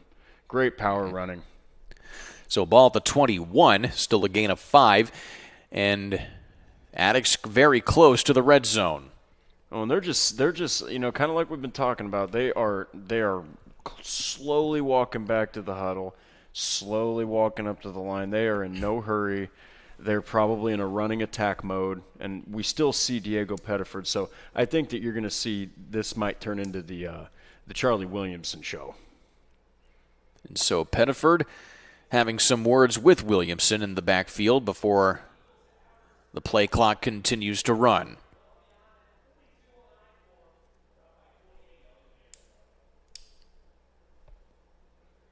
Pettiford gives it off to Williamson again. Sheds a tackler, stays on his feet, and keeps moving forward inside the 15, down to about the 14 or 13-yard line. They're going to call it the 14-yard line, a gain of 6. Or actually, no, that's actually at the 19-yard line, so that's only a gain of a yard. And now another injury, and again, it's Williamson. And, of course, Williamson favored his leg earlier on this evening, and he may have aggravated it again. Well, and that's the thing is, when you're that powerful of a running back, most people aren't going to mess with trying to tackle you from the waist up. They're going to try to go after your legs, which therefore, makes you a little bit more prone to some injuries. And boy, with as hard of a runner as he is, you're going to get dinged up a little bit. So let's hope that the tough kid can get right back in there again.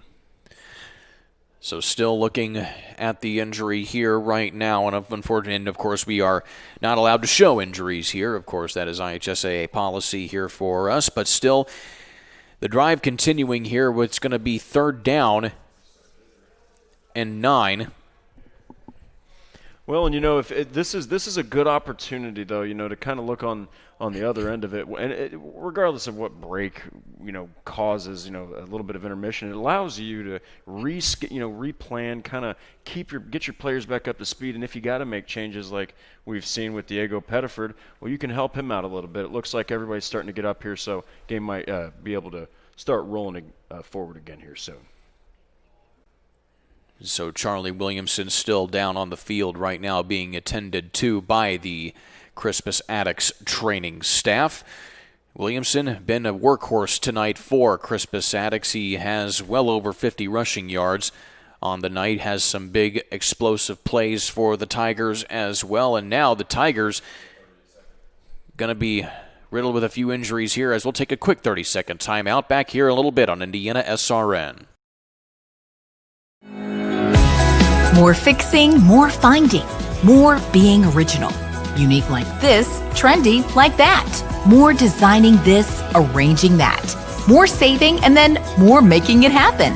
More of your space looking like this, and more of you feeling like that. More excitement, more savings, more furniture, more rugs, more flooring. More affordable luxury from RG Decor.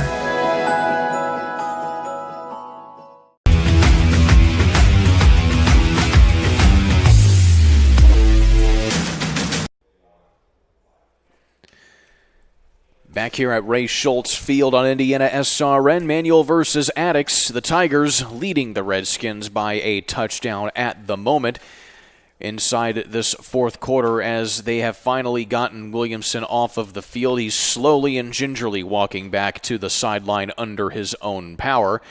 But now you're down 2 of your key players if you're head coach Ramon Stallings for Attucks, and depending on whether or not Ben Crane has been able to get his cramping issues figured out, you're going to keep going here with Diego Pettiford, who has seen limited action so far this whole season.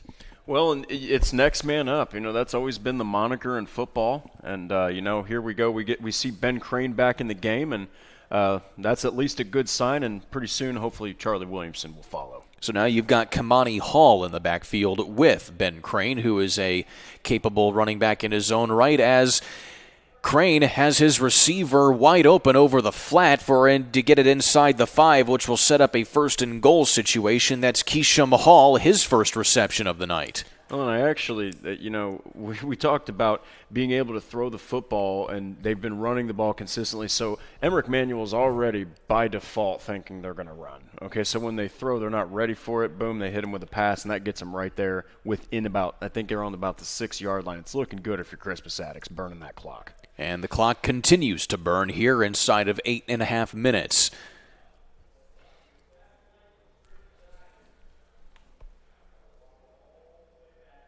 Crane back to pass again, and he has a touchdown pass tonight to Wanzo Robinson, his 2nd reception of the evening, and it goes for a touchdown. Well, and he showed on 2 plays in a row he can throw the football. He's been able to really run this offense at will, whether it's him running, whether it's Williamson running, or whether it's him, throwing touchdown passes to Robinson. He's done it all today, and he's been able to come back from injuries as well. So you really got to give the credit to Ben Crane. So now, again, it will be a 2-point conversion attempt here for Crispus Attucks. They are 3 for 3 in that regard so far this evening. Well, Manuel's still within, they're still in this game. We've seen, Kurt, just how fast these guys can score and turn it over. So we'll just have to see what their game plan is coming into the kickoff.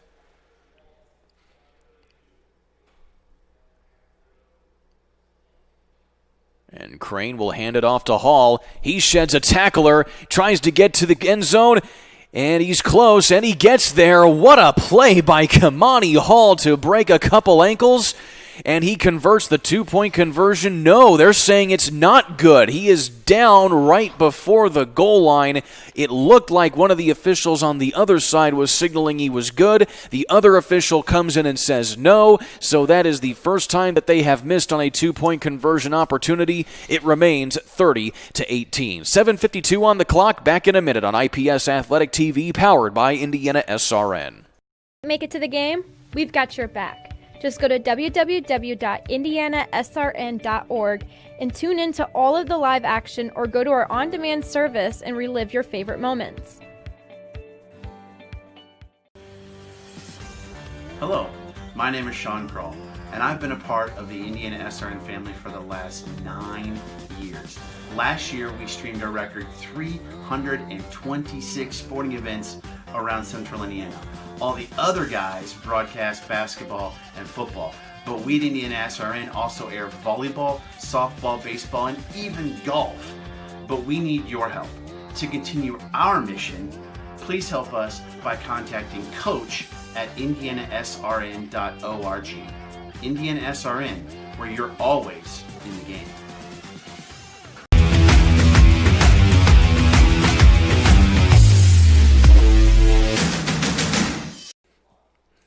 Well, it took Crispus Attucks a while, but they were able to pound it down the field for a touchdown, and a crucial touchdown to keep Manuel at arm's length. With Drake Wally, I'm Kurt Darling. And Attucks now just going to try and again keep it that way here, but still, Manuel, they've been able to control the clock and control time of possession. They could take this thing right down to the wire on this next possession. Well, and they're like, for example, starting off with a short kick here, they're going to get good field position just from the kick itself. And, we're going to see if they can take advantage of it. Maybe they incorporate some more passing because of the short amount of time left. But it's going to be interesting. I think it's going to be a great finish. Michael Church there on the return there for the Redskins. That will put them at the 36-yard line.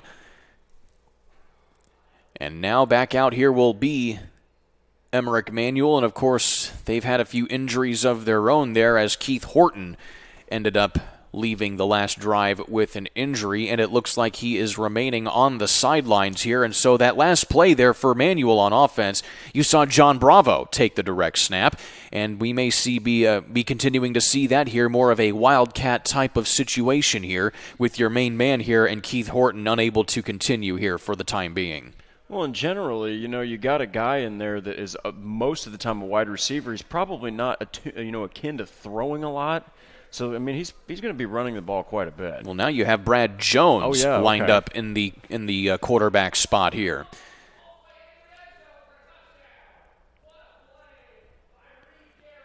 So it's going to be Brad Jones going to hand it off and keep it himself, rather. He fakes the handoff and again tries to stay on his feet, but is ended up powered backwards, but still forward progress will put it at about the 41, 42-yard line.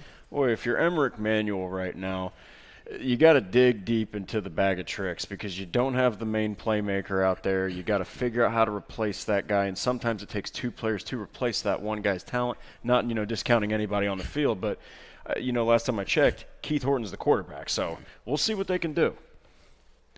Jones again set to take the snap, and he takes the direct snap and keeps it himself. Sheds off a tackler, stays on his feet across the 45, and down out of bounds to the 48. And Attucks is saying that they have the ball, that he fumbled it, but it's going to be manual ball here, and the drive continuing. Well, and you saw, I believe it was Jones taking the snap to the right, and if you watched the Crispus Attucks defense, here's where it's bad that you don't have Keith Horton in there, is because Jones is a pure running back essentially, and they knew he was going to run, so they all just converged on the right side. And give him credit, he got about a couple extra yards, but they really knew where he was going with the ball. But, of course, at this point right now, you're down 2 scores.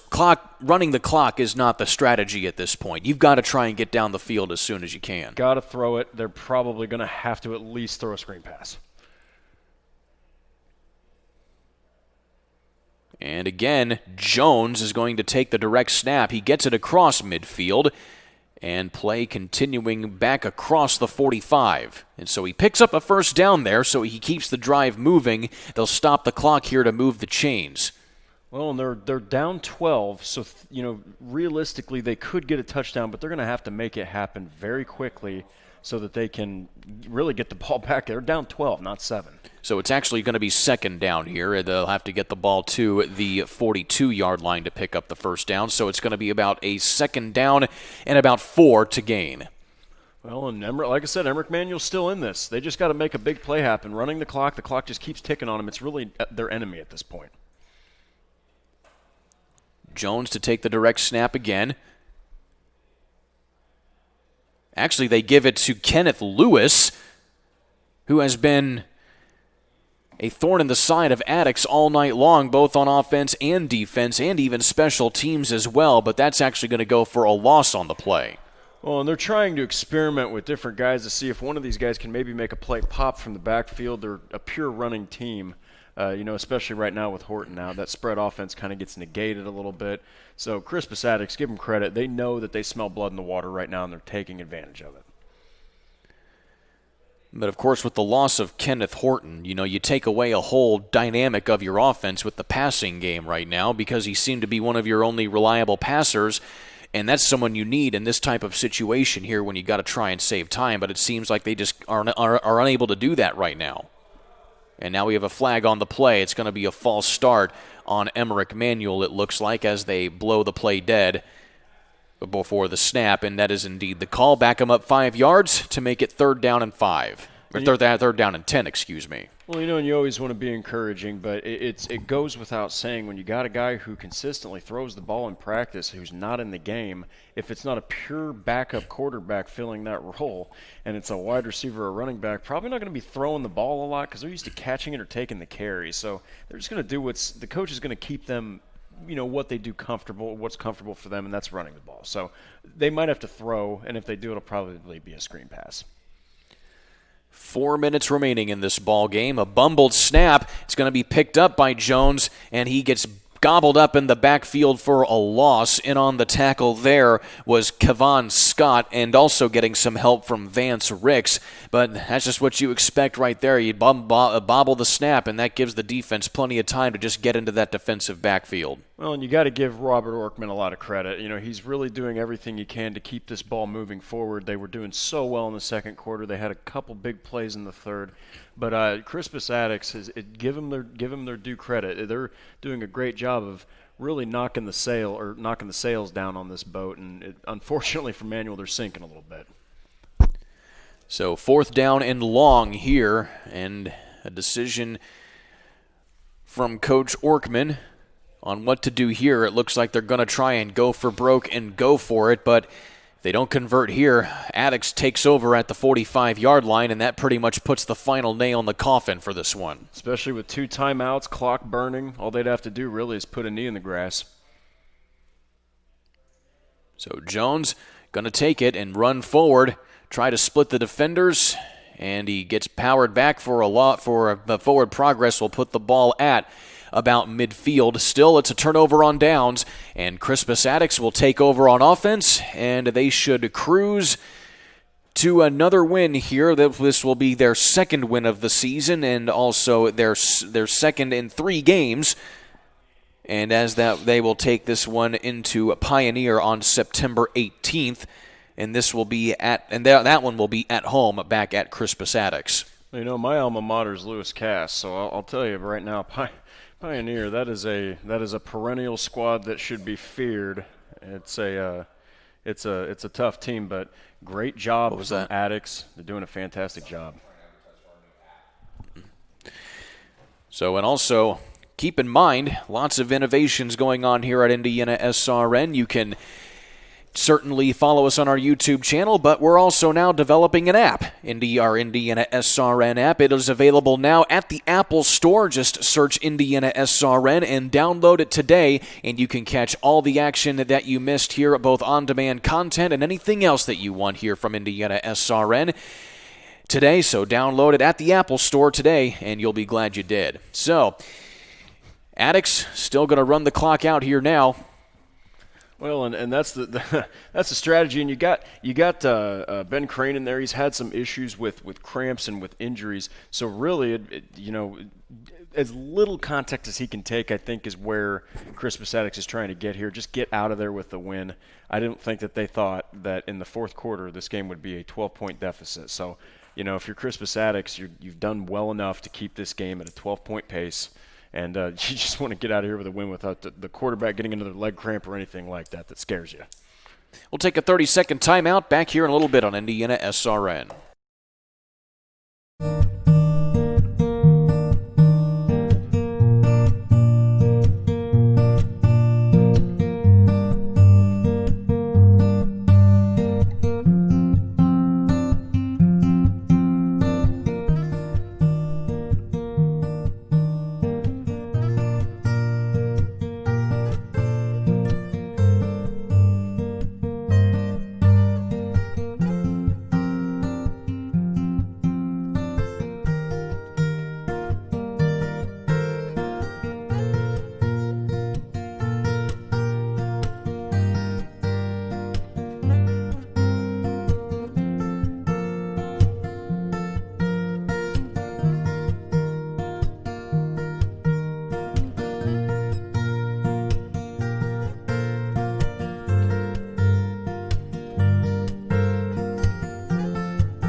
So out of the timeout here, getting back to the action.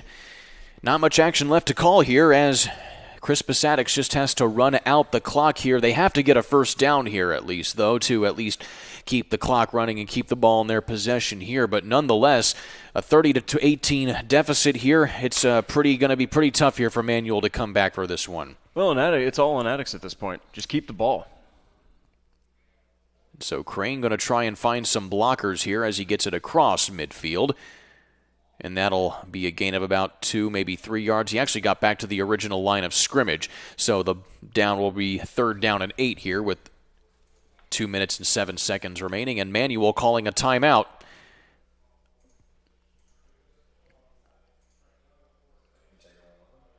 And we'll take one with them. So again, back in a minute here on Indiana SRN.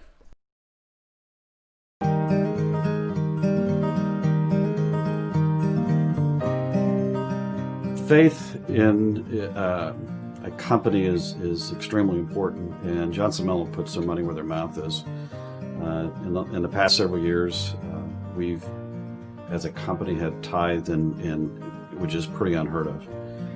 Things from donating equipment to churches, helping non-for-profits, helping wounded warriors, working with the Catholic community, the churches, a lot of people that may be even struggling that help daycares, help children come into this industry. So we do a lot of donations back to the community, but also our workers and our team also helps in those projects.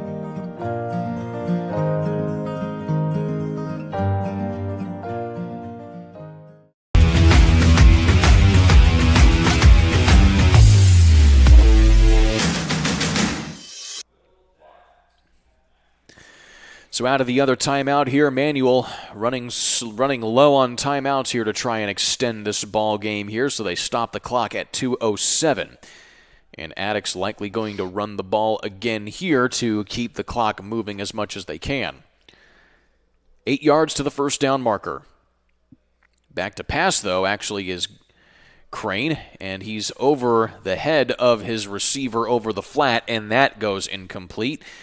So a faux pas 2-minute warning with the clock stopped at 2 minutes exactly, 4th down and 8. And now it'll be interesting to see what Attucks decides to do here, as they may have to try and punt the ball away here to give Manual some bad field position, but still the ball will be right at the 48-yard line on the Manual side of the field.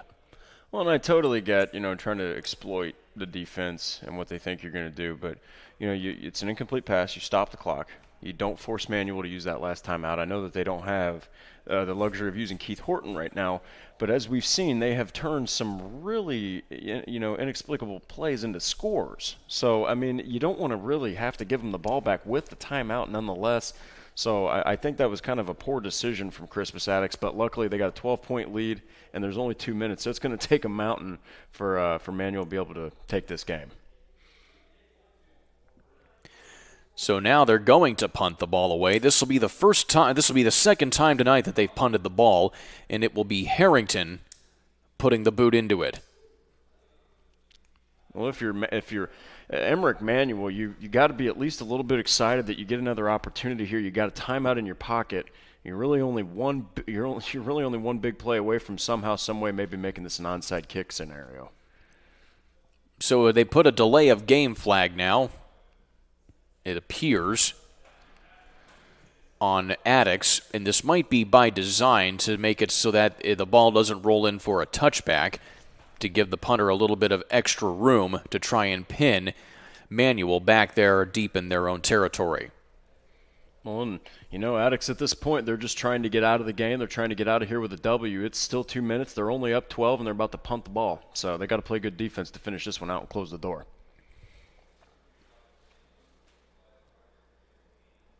So the high rugby-style kick will be fielded. No, it's muffed. It's a live ball down there at inside the 20-yard line, and we'll see who comes up with the ball here. It looks like Manual may have it. Attucks says it's theirs. It is Manual ball, according to the officials, and that made the hearts drop of everybody on the sideline there for Emmerich Manual, but the Redskins come up with the ball, and now there is a flag, and looks like there might be some unsportsmanlike conduct here on Manual, because the official there threw that flag pretty sternly there. And somebody's going to get called here for unsportsmanlike conduct. It kind of looked like Terrell Jones, number 1, may have ripped the ball away from the official.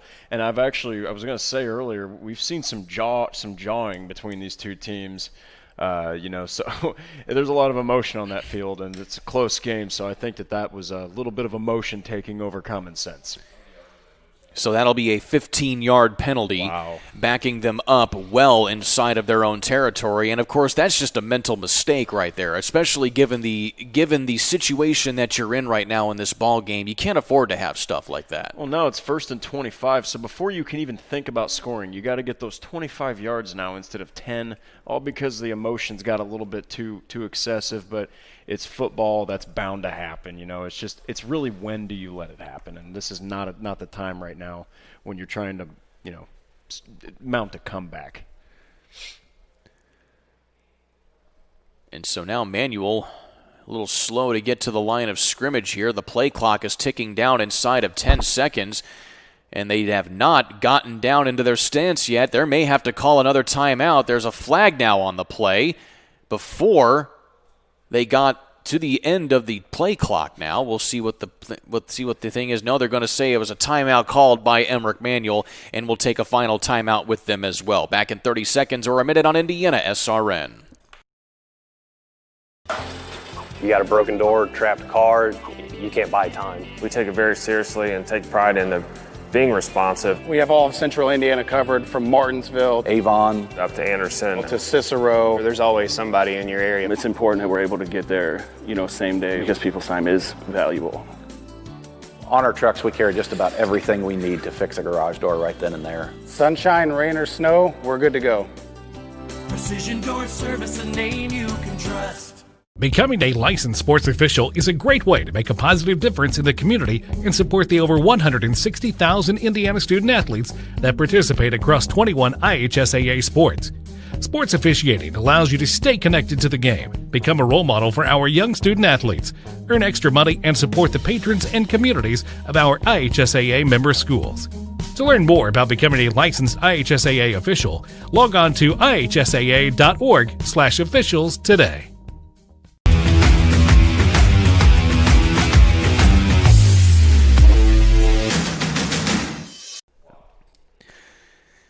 So, inside 2 minutes to go here. 1st and 25 off of an unsportsmanlike conduct penalty for Manual. And again, they have to run the ball with Brad Jones, and he goes nowhere with it. Back to the original line of scrimmage, and the clock will continue to run here as Manual does not have any more timeouts. Well, and you got to think that it's like we've been talking about. You got one guy that can really throw with a smaller school like Manual. If the main quarterback goes out, your options might get cut real low, real quick. And you got to give Bravo credit. He's a great running back, good receiver, but quarterback, he's doing what he can. And now we got Jones back there, so maybe they'll throw. They got everyone spread out, but they're trying to extend everyone out so there can be running lanes, is what I'm thinking. Jones takes the direct snap again, and right there again is Attucks. He falls forward for a gain of maybe 2.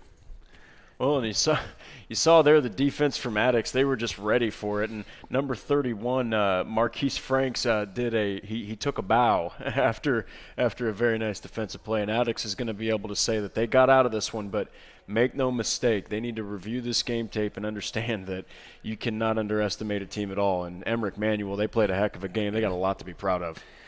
So Crispus Attucks going to be getting their second win of the season to move to 2-1.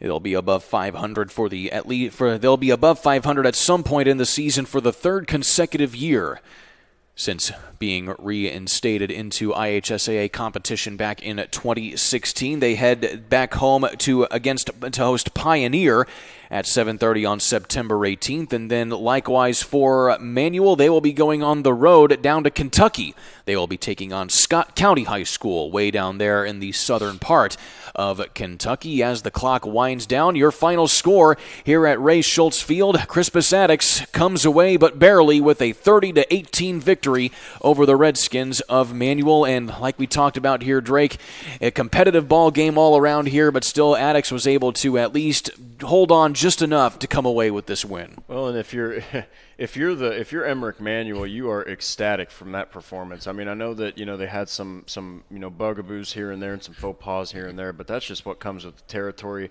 Great performance from Emmerich Manual, but give Crispus Attucks credit. They stalled the comeback and they stalled the upset. Get out of here with a 2-1 victory. Definitely showing their ability on all phases of the ball was Manual. They are definitely a good football team and will give some other teams some grief later on this season as they try to get back here and have a winning season for the first time in 35 years. Meanwhile, Crispus Attucks going to try and continue to keep this momentum going with Pioneer and then Phelan Academy and Shortridge, their next 3 games here in the next few weeks or so. Well, that's going to do it for us here from all of us here at Indiana SRN. For our cameraman Grant Nelson, good job out there, buddy, as well as Clay Rexroad, our producer, and of course my broadcast partner Drake Wally. I'm Kurt Darling saying so long till next time. You've been watching Indiana High School Football on IPS Athletic TV, powered by Indiana SRN. So